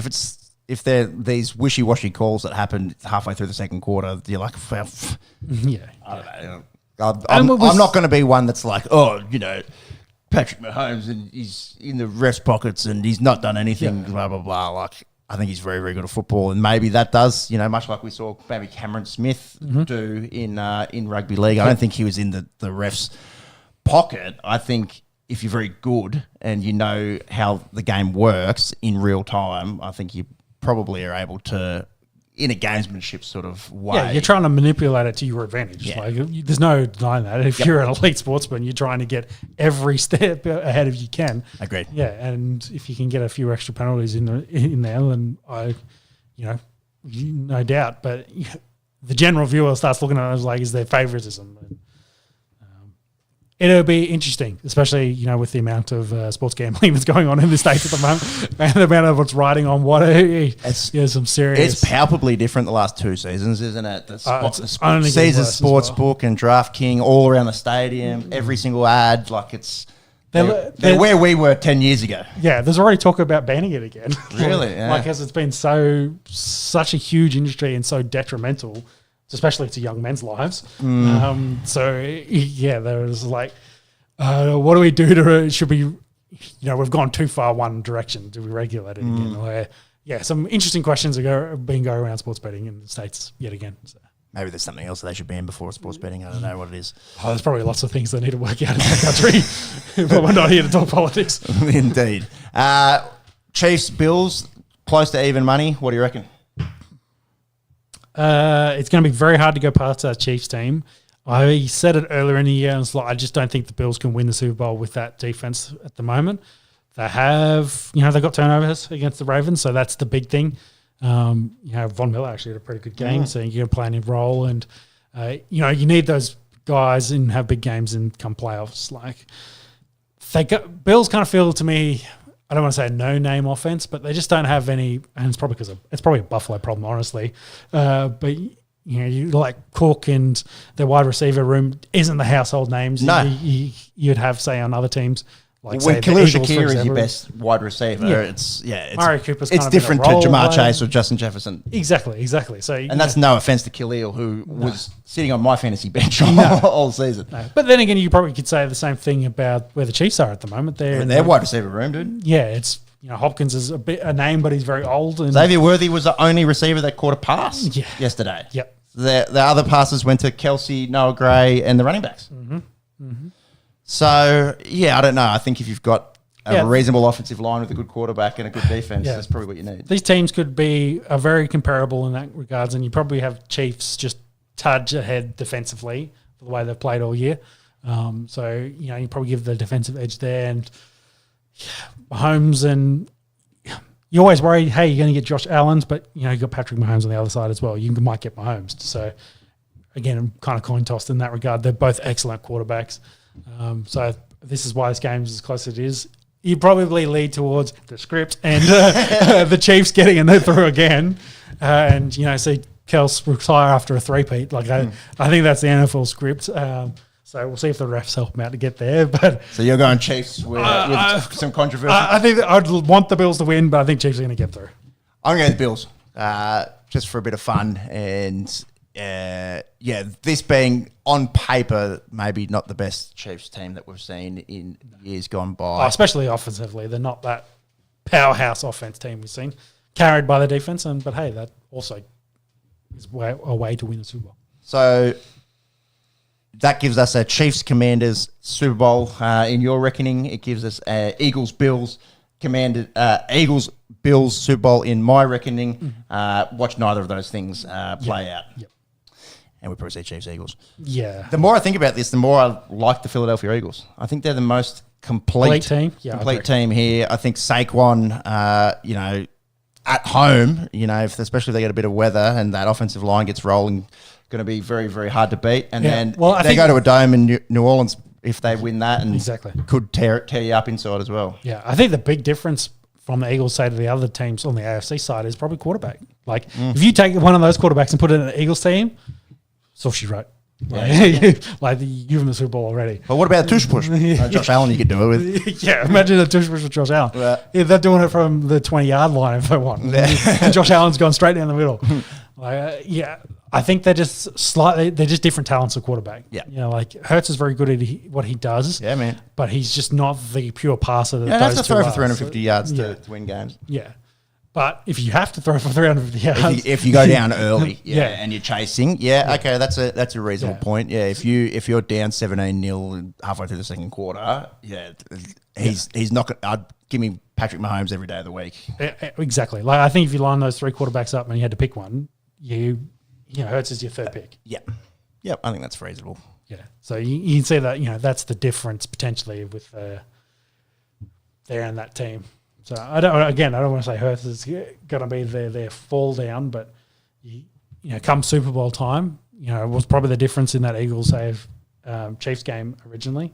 That went to overtime as well. It did go, it was very close. 3 points those time, but they went out and got more skill talent for Hurts to surround him to help try and push him over the edge. So hopefully they can do that. Bro, the last time they won the Super Bowl, they did with Nick Foles.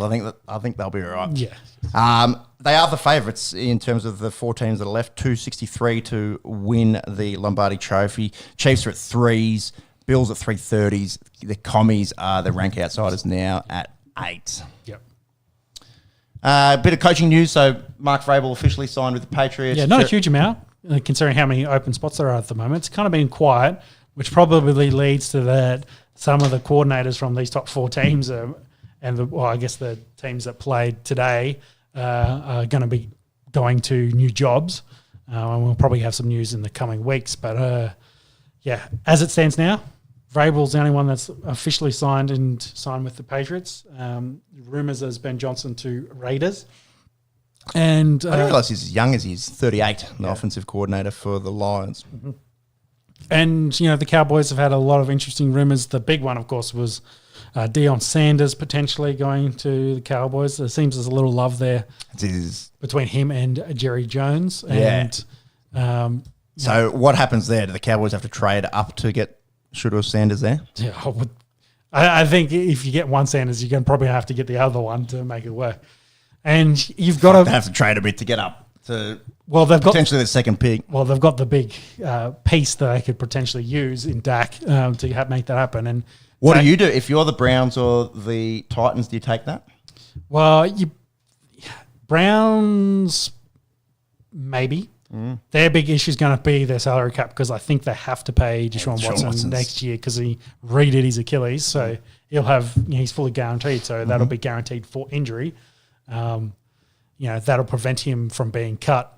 Either way, he was getting his money, but they'd still have to carry that contract. Question is, can they carry that contract and Dak's contract is going to be the challenge, and pay no one else maybe. Titans are probably in a slightly better position where they could, definitely use the quarterback. They're more win now kind of. Yeah, well, they've just traded away all their stars and, they're still paying them. So they've got a bit of dead cap, but they're in a better salary cap position. And they could definitely use a first-round quarterback. So, And then, who was it, 3? Patriots. Patriots are 4, aren't they? Isn't the one ahead of them? Oh, the Giants are. Giants, yeah. And again, Giants maybe, but they've paid Daniel Jones his big contract. So, they do need a quarterback. So, divisional as well. Probably don't trade Dak in division, so it kind of rules them out. So, I think Titans could very much do.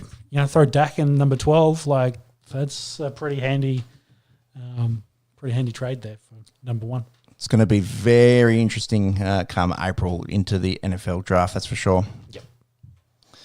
That's also a good talking point for college football. That will be tomorrow. Tomorrow. So it's Monday here at the moment. Is it semi? No, it's it. The final? Yeah, Notre Dame and right. Ohio State. Ohio State, big favourites. Notre Dame will go in at about 4-1, I think. OSU. This does remind me of the story. There's a bloke said he'd cut his pecker off if Notre Dame won the playoffs. And he posted, I think last week, he said, I'm still committed to this bet. It might have to delay it depending on when my wife and I can have kids. So we might fast track that so I can still do this. He's like, there's no way I'm not putting a curse on them. I will still cut my pecker off so Notre Dame can win the college football playoff champions. So there you go. This guy is all talk. Barstool, of course, it's Barstool was reporting on it. A guy is planning to cut his dick off if Notre Dame wins the national title. Check it out on Barstool. Big Cat and the boys talking about.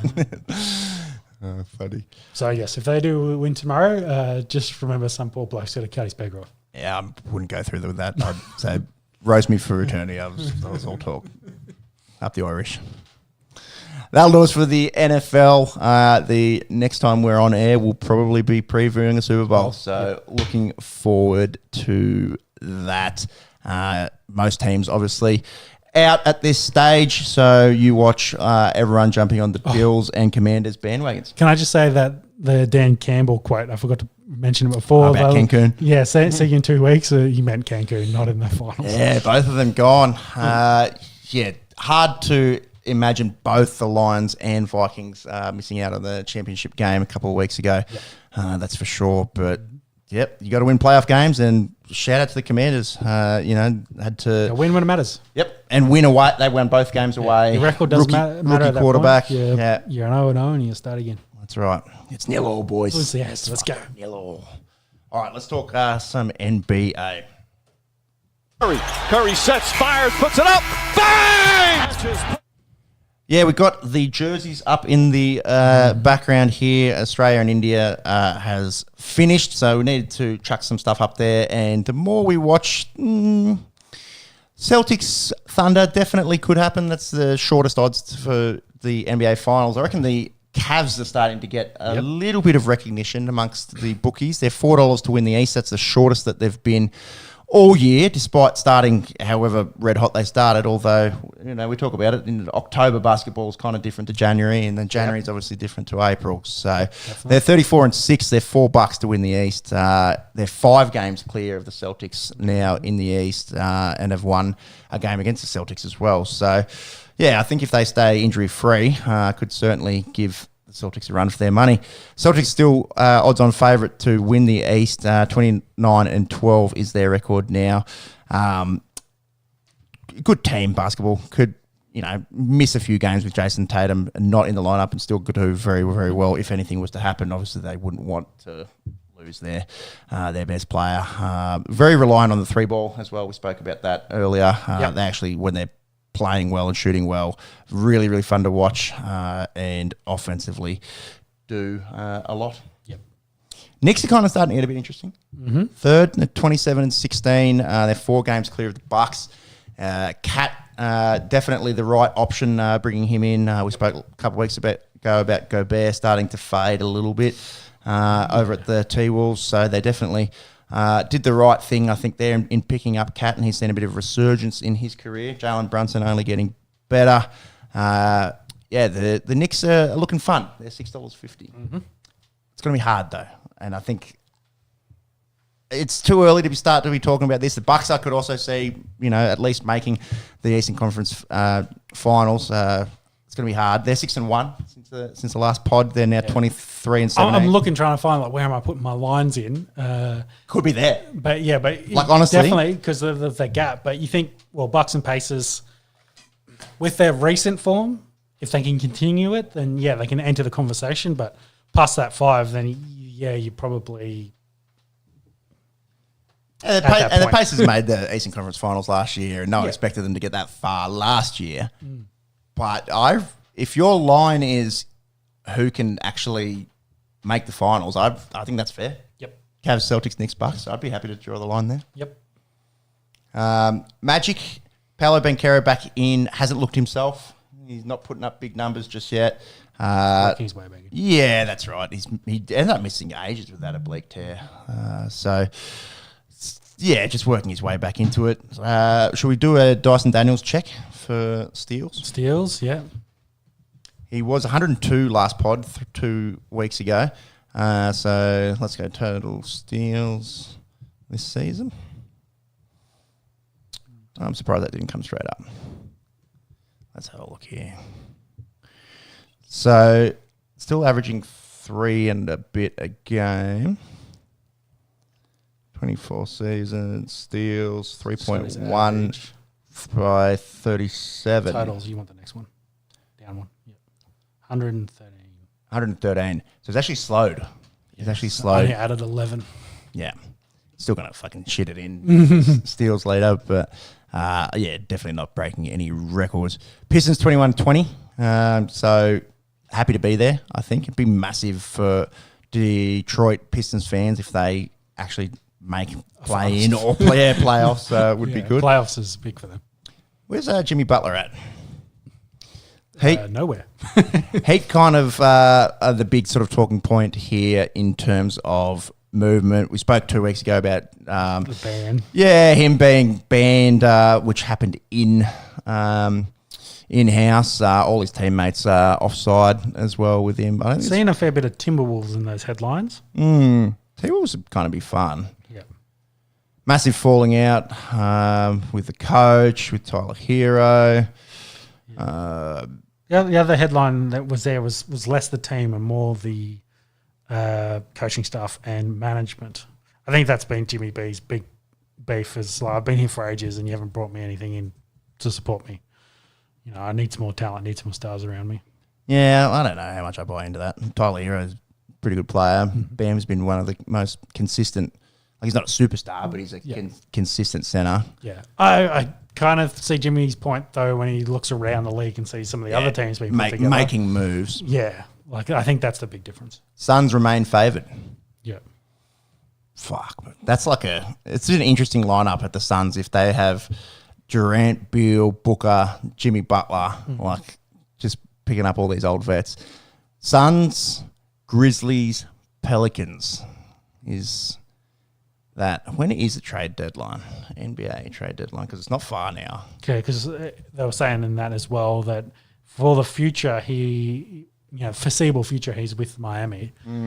Which to me sounds like we haven't got a good enough deal for us to make a move at this point. Well, those odds were the next regular season minute played after the trade deadline for which team. So trade deadline is the 7th of February. So if teams are making their moves, they've got to get this done in the next 3 weeks. Essentially. Yeah.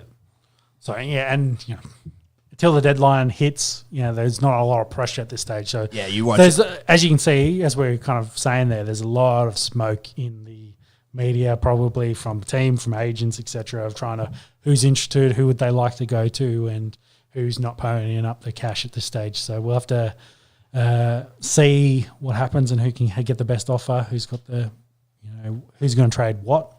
That's the other question. Do you get a name back? Or, how many picks are we talking, kind of thing? Yeah, you need to have some trade stock to actually send. That date, February 7, is our time. It's February 6 over in the States. Yeah, you watch nothing really happen. It'll fizzle now for a little bit and then probably go mad, you'd think, in the 48 hours before the trade deadline.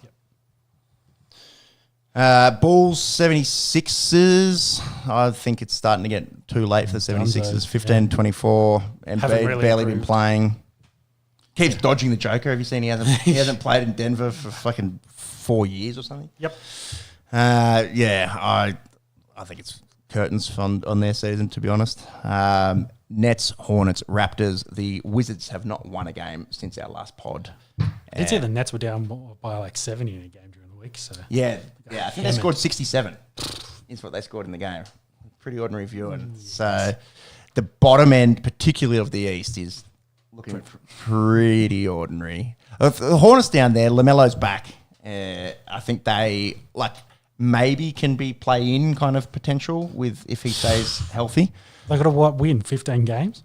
To close? They're 8 behind. Eight behind the Bulls at the moment. Yeah, it's starting to get a tall order. Yeah, it seems like a lot. The rest of those teams down there are dreadful. Yep. Wizards, Raptors, Nets. Yuck. I feel like Wizards have been buried down there for a long time. Yeah, for a while. Well, that's kind of like that's why I was happy with the Pistons being up at 8 because that's where they've been for a long time. Not looking good for the Wizards at all. Go Commies. Mm-hmm. Let's go over to the West. The Thunder, they did lose their during the week. What did that win streak get to? Because it was at 15 last pod. Under win streak, did they win more than 15? Yes, then it's that stayed at 15. After they beat the Celtics, so that's why we have those jerseys up there. SGA is looking pretty good. They're still a little while off having Chet back, so that'll be interesting. Is he favourite for MVP at the moment? It was him and Joker last time we looked. I don't think that's changed too much. Let me get you some odds there. The Rockets sitting in second.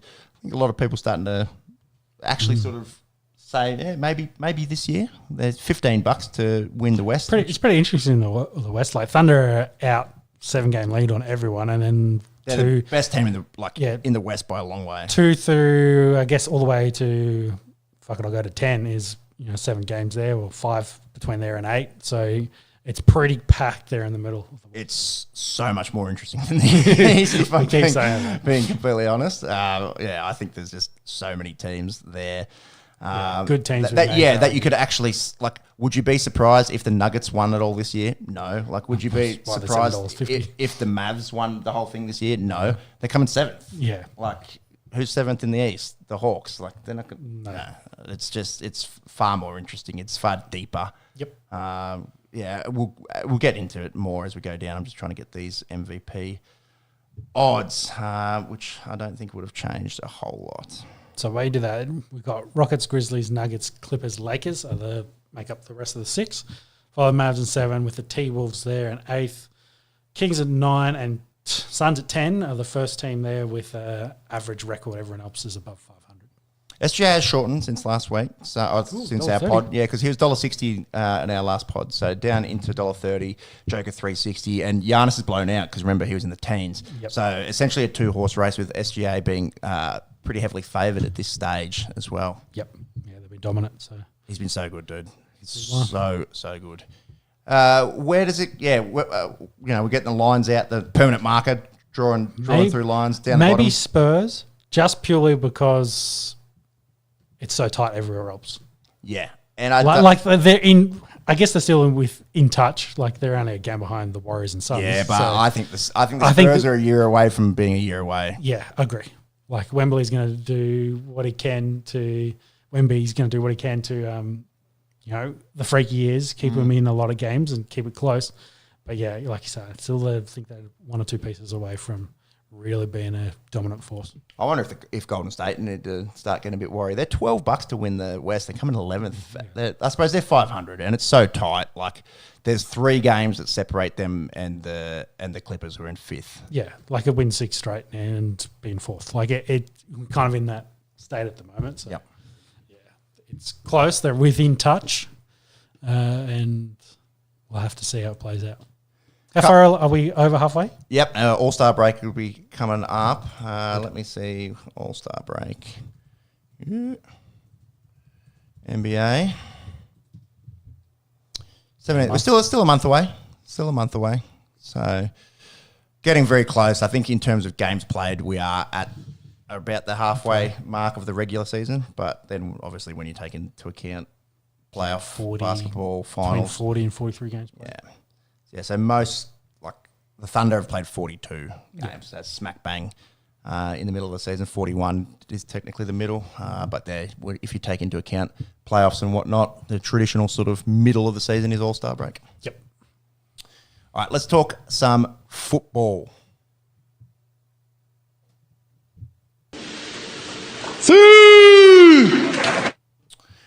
There is grave concerns for Manchester United and Tottenham. Yeah, try and bring up the table there.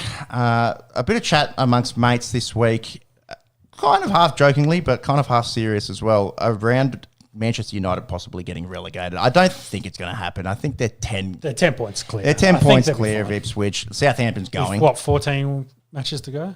Yeah, 16.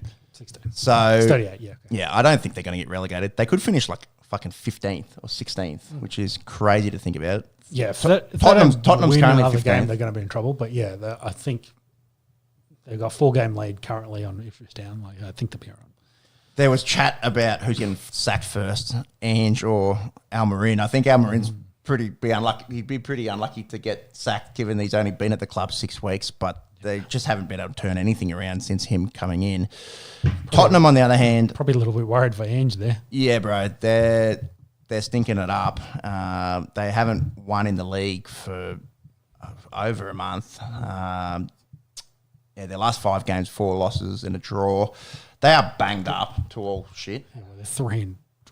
Yeah, so not looking good for Spurs. They got an early lead in the North London derby. I was watching a bit of it the other day, and then Arsenal scored, bang bang, took in 2-1 lead into the half, and Arsenal ended up winning the derby.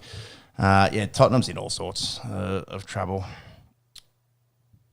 Liverpool up the top, if we're going back up there, they have a game in hand and are 6 points clear of Arsenal, so definitely firming as favourites. Mo Salah still leads the goal scoring ranks with 18.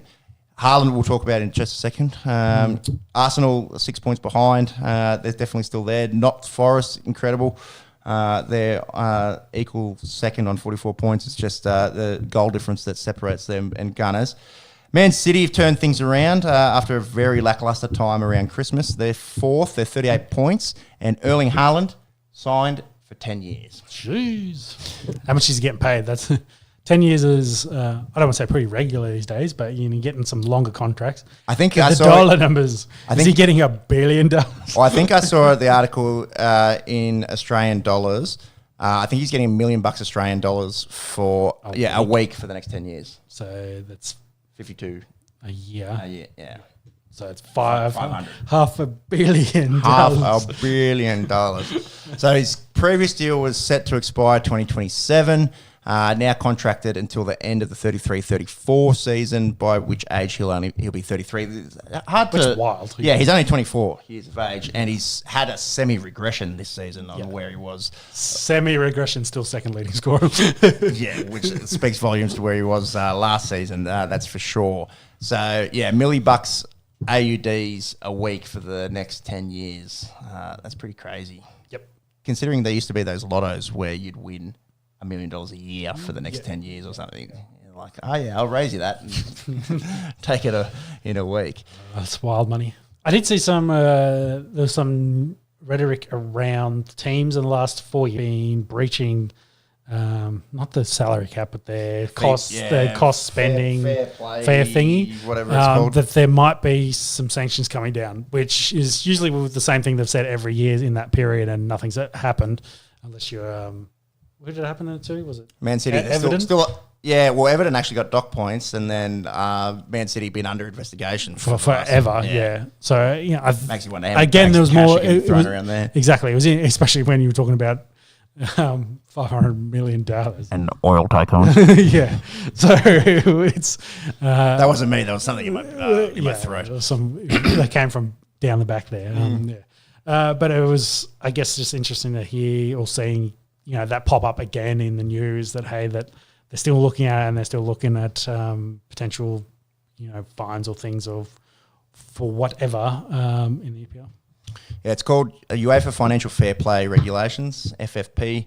Man City still under investigation, 115 charges. They always say that, 115 charges. I don't think there's anything really that's going to happen because it's concluded. It's December. Yeah. Expected in the spring. So yeah. Well, what spring there? I suppose technically March is spring, isn't it? Yeah. Watch this space. Nothing will happen. Pretty much. That seems to be what I've taken out of it. Mm-hmm. Newcastle's an interesting story. I did want to mention Newcastle. Won 4 straight there. They've rocketed up there and still holding in the 5th spot. Still pretty competitive. And Alexander Isak is on a 10-game scoring streak, I think. 3rd leading scorer at the moment with 15. Scoring streak. I want to make sure that's right. 8 games. Sorry. 8 games. Yeah. So he had 10 goals. So he's had 11 goals, 3 assists in the last 8 games. Pretty interesting stuff there for Newcastle, who'd definitely be playing for Champions League football. Talking about oil money. Anyway, so I'm also pretty impressive with Not Forest there as well, considering where they've been, and they've rocketed it up there. But it's still probably Liverpool's to lose at this point. I wonder what Christian Wood's at, because he was 3rd as well at one stage. Forest. He might be 3rd, 4th. Yeah, he might be. 14 goals? 14 goals. So, he's there. So he's actually slowed down, I think, from where he was, which is pretty cool for our brother Chris Wood from across the Dutch. Mm-hmm. Chelsea have shit the bed a little bit last month or so. They're down in 6th, so still definitely striking distance. No wins in 5. Yeah. 3 draws and 2 losses. Bournemouth 37, Villa 36, Brighton 34, Fulham 33 is the top 10. Crystal Palace have been on a little bit of a run there in the middle. Yeah, a bit of a run, climbing up, 27, and then you get to that shit little club, Manchester United. West Ham is still struggling as well. Spurs still struggling. Everton's just holding on, staying out of regulation.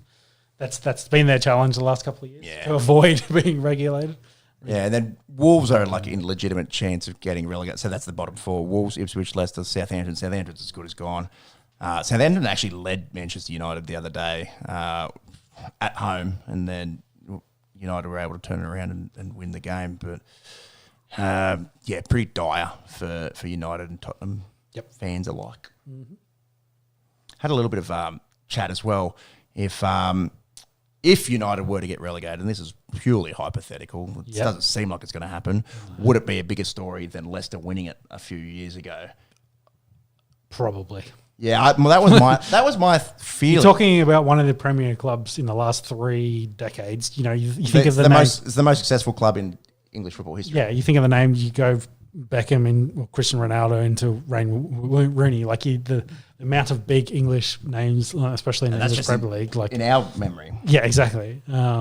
I think it would be a pretty massive story. I think the repercussions throughout English football and the world of football, the fact that we could go for a walk in any village in the world and say Manchester United and people are aware of that, you know, it's the scope of Manchester United is so global. Yeah, my initial feeling was, that it would be a bigger thing. Some people were saying, well, they've been relegated in the past. It's been over 100 years. I think, after you look at the club values, look at the last time that United were in the second division. It's been a very, very long time. I suppose the pro-Leicester arguments would be their whole salary, the whole salary of all their players when they won it was less than 10% of some of the other clubs that they won it against. They were 5,000 to 1 odds of winning it. But yeah, I feel like the repercussions through the football world would actually be bigger if, and it's a big if, we're getting completely ahead of ourselves, if Manchester United were to go down. And I think just in terms of talking point throughout pubs in England, it would possibly be bigger than Leicester winning the whole thing a few years ago. So, yeah, Manchester United is the second biggest club per value behind Real Madrid, according to this, at $6.5 billion. So, yeah, there'd be... I think it would be one of the biggest stories in sports, regardless, across the board. Like, yeah, they're a massive club. They are ginormous, and yeah, for them to fall off would be. I can't think of a good comparison, honestly, because they're such a. It's like I guess New York Yankees having to go play in the minor leagues. Like I think that's reasonable. It's never happened. It's well, it has happened, but it's been a very long time. Well, I think. Probably what the value of the club was then and how big it was compared to what it is now. Like we're talking about the second biggest soccer club on the planet. So, I think it's a ginormous story if they do. Unlikely to happen, but yeah. 92 is when they came up. That's just the Premier League era. They've always been in Div 2 and 75 maybe. Yeah, I don't know if that seems like too recent.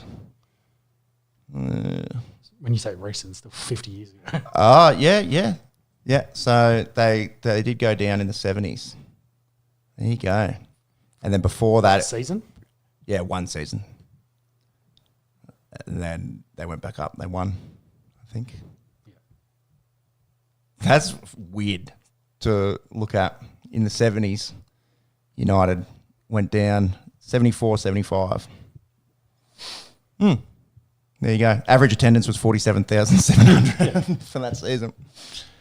Incredible stuff. And then before that was pre-World War II.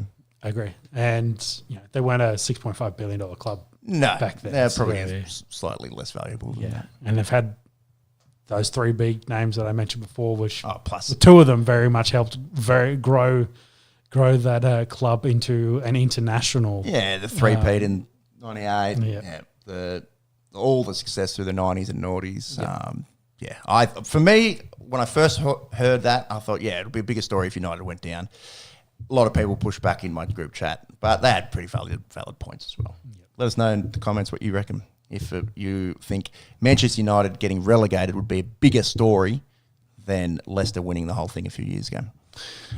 This was a funny little story that come out this week from Lazio's Falconer. Lazio FC over in Serie A, they've got this big unit fella that's their official Falconer. They have a mascot, falcon that looks like a bald eagle, but apparently it's a falcon. he looks after it. He lives in the in their headquarters, in the stadium and stuff. I think somewhere on the grounds on site. And he actually got stood down a couple of years ago, just temporarily suspended for doing a fascist salute. Benito Mussolini type gear. Yep. And then reinstated. So he's been looking after the Falcon and is there all the time. He's a Spanish fella actually. Juan Bernabe is his name. So sacked by Lazio last week. He got a penile implant and it was showing off on social media, private accounts apparently. His new upgrades. Yeah, a few dams. And then this isn't the worst of it. I think there was he barricaded himself in there and refused to leave, and they had to. Here we go. So I'd heard about this story up until the penile implant part, and then a group chat stuff someone sent yesterday saying that he'd barricaded himself in the training facility after getting fired for showing the photos. So he'd locked himself in a room and security had to actually go forcibly remove the bloke. Pretty funny. Too funny. I'm someone who goes to church every Sunday. I've not missed it in 67 years. I have irreproachable behaviour from all points of view. Interesting. The Lord saith, send those dick pics. I'm interested in seeing the hardware now. Yeah, what's the improvement like? How much does it cost? Where? What country are they doing? For a friend. Yeah, for a friend. What's the infection risk? Anyway, funny story. If you haven't seen that, just Google Lazio FC Falconer. It's a good one there. All right, enough of that chat. Let's get into the final round.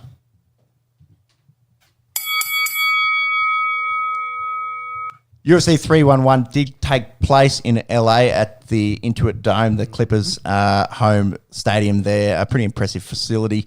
Was some speculation leading into it that it may need to go the way of that Vikings-Rams game and get moved somewhere, but Fire's got to a controllable level, so Dana decided to run the event as planned, and we'll start from the top and work our way down. Islam Makhachev made very light work of Renato Moicano. Moicano, very late call up after Ahmed Sarukian. Days notice? Yeah, was ruled out with significant back pain, is the way that they went about describing that. Interesting kind of injury to have there. It's not like something really acute, I suppose, that you could put, you break your hand in the lead up to it. I'm sure, especially in my line of work, can see back pain being pretty significant in terms of a pain perspective, but an unusual in this type of setting, scratching. Did you hear any more around Sarukian? No, I didn't. I think everyone very quickly brushed him to the side and was more focused on the replacement and what they might see out of that. I guess it was a little bit disappointing to miss out on this fight because, it was interesting to see what sort of wrestling battle you would have, like grappling match, because I guess the other championship fight we will talk about was very much a show of the different levels and it was a very competitive fight in that regard. So, haven't seen any. Most of the stuff I saw was he's probably hurt another muscle and, being a huge something else he hurt. So I'll leave that up to your imagination. Was why he pulled out of this one. But, full credit to Islam. He knew he was basically unbeatable. So it felt like he did get hit by another shot and knocked him down. He popped back up straight away. So I think he slipped. Yeah, maybe a little bit of that. But, he did what he needed to do. Skewer to take down Dust Choke, and that's all she wrote.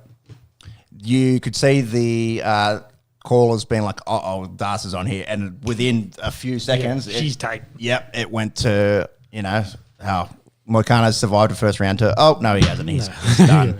There was only about 10 seconds left, I think, in that first round. It was Islam by submission in the first round was paying $3.20 or something. Like it was pretty short. Shout out to Moicano for taking the fight on such short notice. He was meant to fight anyways. So who was he meant to fight? He's meant to fight Beneil Dariush. Yeah. So was obviously in camp, and it's not like wasn't training. Yeah, Dariush is a well-known grappler as well. Yeah, more for jiu-jitsu than wrestling, but yeah, he would have had plenty of grapple work. Yeah, so similar sort of. He would have been, I guess, confident in his prep. Yeah, but still, it's a big step up to the champion. Also, he would be like, this is a once-in-a-lifetime opportunity. Got to take it. He was 8-1. It probably should have been longer odds than that, really, taking that fight. And you never know. He landed a punch and possibly could have done something. Exactly. But yeah, Islam, despite slipping over in that first round, gets the title defense. That's his 4th title defense. That's 2 against Volk, 1 against Dustin Poirier. That makes it 4. That's tied most in lightweight. I think that is most in lightweight history. And he's now 3rd ever for fights for a win streak. So 15 fights on the trot. He's won. That's second only historically to Anderson Silva, who had 16, and John Jones had 20. Yeah.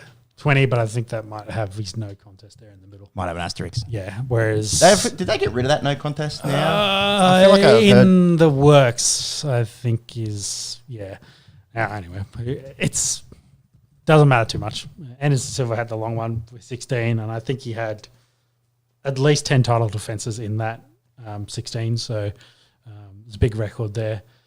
I think I said there, Dana came out afterwards and said he's pound for pound number 1 for him, so he stopped officially glazing and sucking off John Jones. Sorry, said he's there. And, there's some interesting talk about the GOAT chat now. I think it's always going to be difficult considering how short Khabib's career.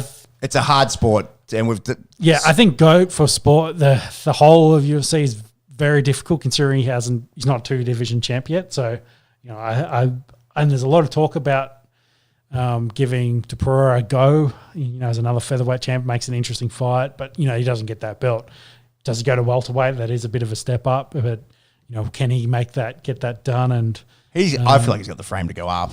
Yeah, I think he can definitely carry more size. So going down to be hard at 5'10". Yeah, who's the current champion for welterweight? It is because that belt changed semi-recently. I just have Usman in my head, but it's not. Nah, it's not him anymore. I definitely know it's Bilal Muhammad. Yeah, the forgettable man. Whether Muhammad wants to entertain something like that. I want to see how big. Because you look at all the other guys in that GO conversation, and for me that's probably John Jones and GSP mainly. Anderson Silva. Anderson, you probably get asterisks for the dick pills. But I think the big difference was GSP went up and got another belt, especially after a 12 months retirement too. All the ACLs, etc. as well for him. And then John Jones for, light heavyweight, never been done. Actually had been done before, but, his record as well, they're things that he just aren't on his resume yet. Yeah. But that's what I'm saying. I think he's pretty close to clearing out that division, which is what we wanted to see Khabib do a bit more of. Yes, he's only had. Well, having said that, I think the division's getting old on him very quickly as well. It's like who's going to be that next guy to step up? Yeah, he's fought Volk twice. Yep. Volk took a fight on 11 days' notice. Yeah, and Dustin once. So. And now he's taking a guy who's taken a fight on 24 hours' notice. So I don't think yesterday changes anything in the legacy conversation. No. And the lightweight division, like I said, is kind of in an odd spot at the moment with, the top guys, like Chandler and Conor have been waiting for each other for forever. Dustin's getting older. Gaethje's losing, getting older. It's a pretty hard conversation. But, yeah, for me, I still very much think it's GSP. I'm just typing in generically best fighters in UFC history, seeing if he's actually even coming into any sort of top 10 sort of conversations. Mighty Mouse didn't mention, if you want to go pound for pound, it has to be up there. Fedor, long record. Yeah. Randy Couture, Chuck Liddell, BJ Penn, Kamaru Usman.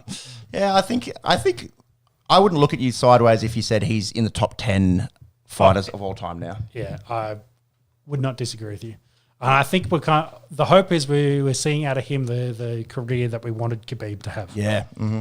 It was like be dominant, clear out your division, and then go elsewhere. Well, how many title defenses did Khabib have? Because he would have had 5. less than 4, I would have thought. Yeah, he didn't have a lot. He bounced very had quickly. 1, 2, 3 defenses, and one had against larrikins. So the thing that he's got is that 0. You can't argue with that. That's for sure. But but once he became champion, he bounced very quickly. So you didn't have, he could have fought another 10, 20 times really, and all be title fights. Like that's the career you could have had. And again, same thing. He could have gone to welterweight and got another belt. So that's what we want to see out of Islam. Can you give me the lightweight rankings? I want to the lightweight rankings now. Yeah, see what else is floating around. I know what would be interesting for him. Yeah. Hang on 1 second. Because I feel like Merab would be such an interesting fight for him. He's just too small. Yeah. Like if he could be a comparable size, like I think he has the kryptonite. I think he needs to go up because Bilal Muhammad's the same height. Yeah. They're both 5'10". Sarukian, they've got to make that work. Can you run Oliveira back at some stage? Probably. Gaethje, Poirier, Holloway, all aging.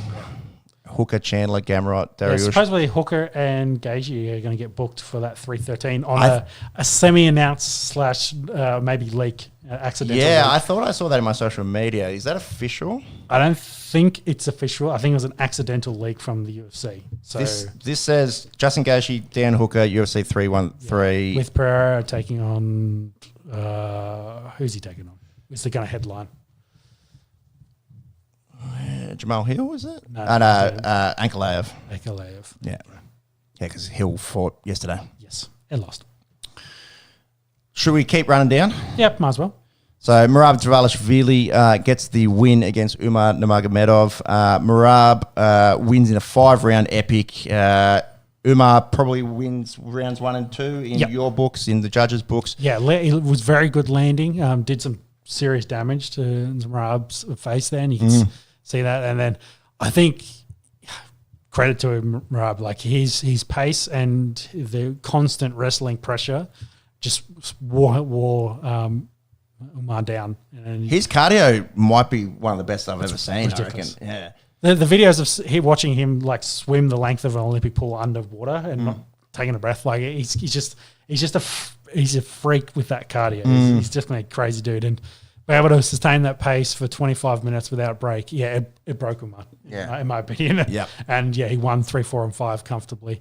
And, a few judges. I think there was a few that gave him an extra round, and maybe 2 was a bit more closer than people thought. But he definitely dominated the championship rounds. Yeah, he knew. Showboating at the end, he kind of was pretty confident that judges were going to score it his way. Well, there's a lot of talk about this GSP record for most takedowns in UFC that, he's not going to get it against me. Not only did he equal the record, he broke the record. Got the most takedowns in this, breaking GSP's record there.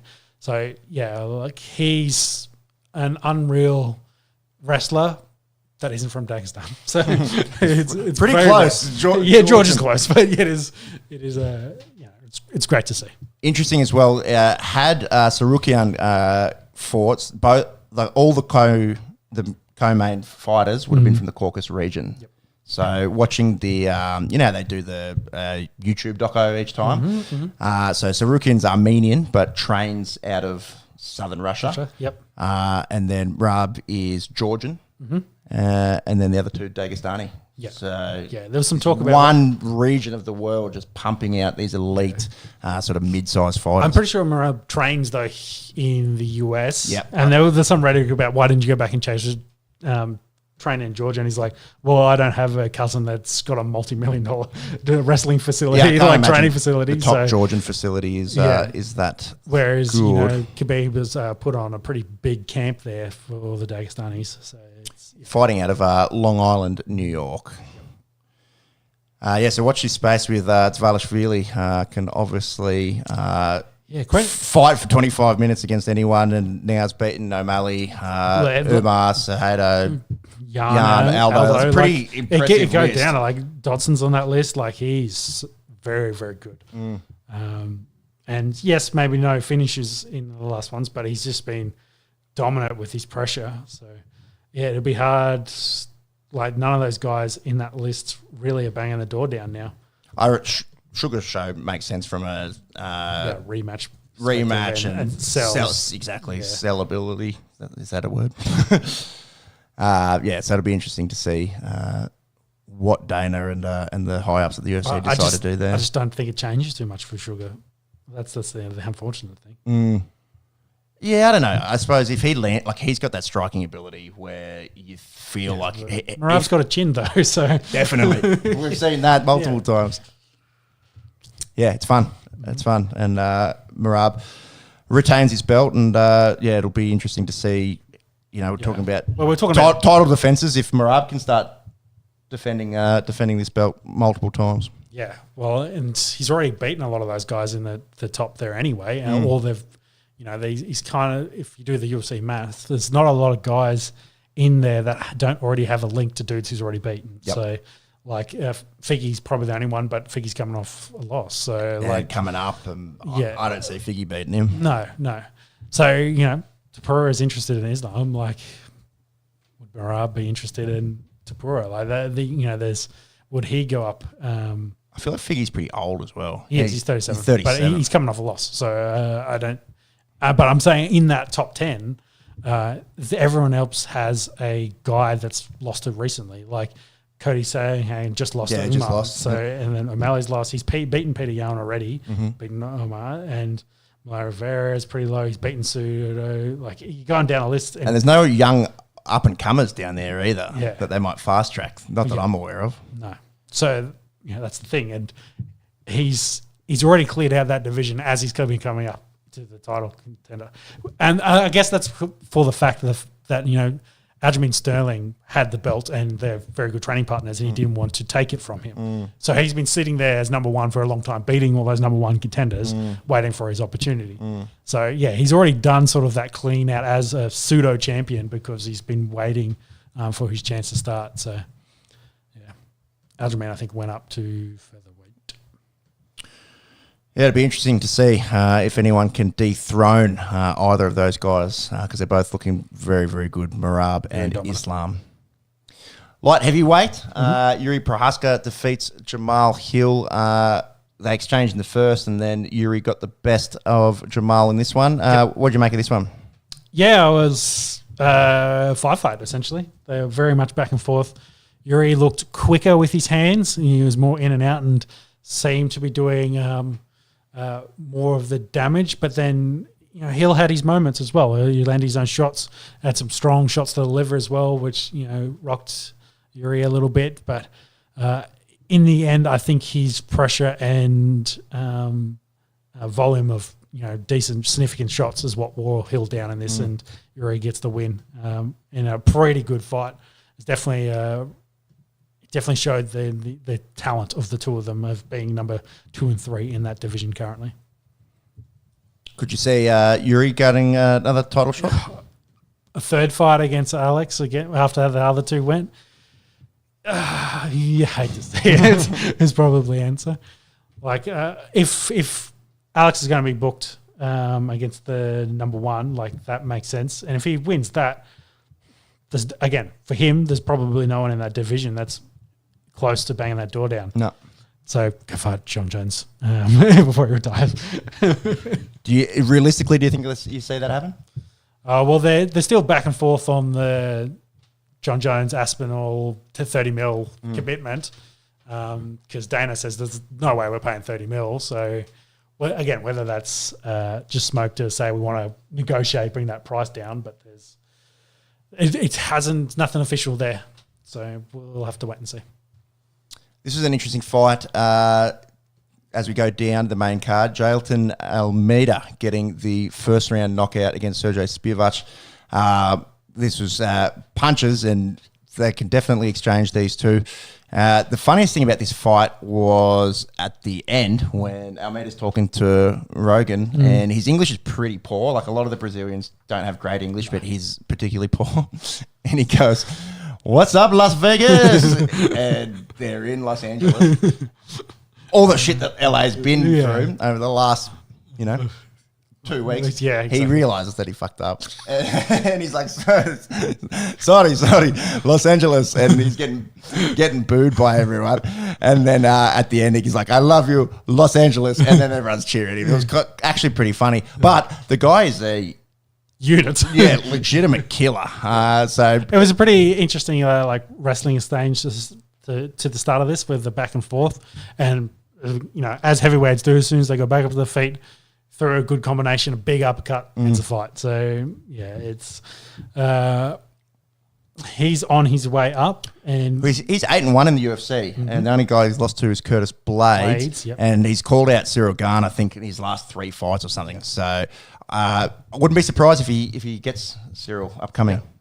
would not make. No, I'm not going to say. Can't get that words out.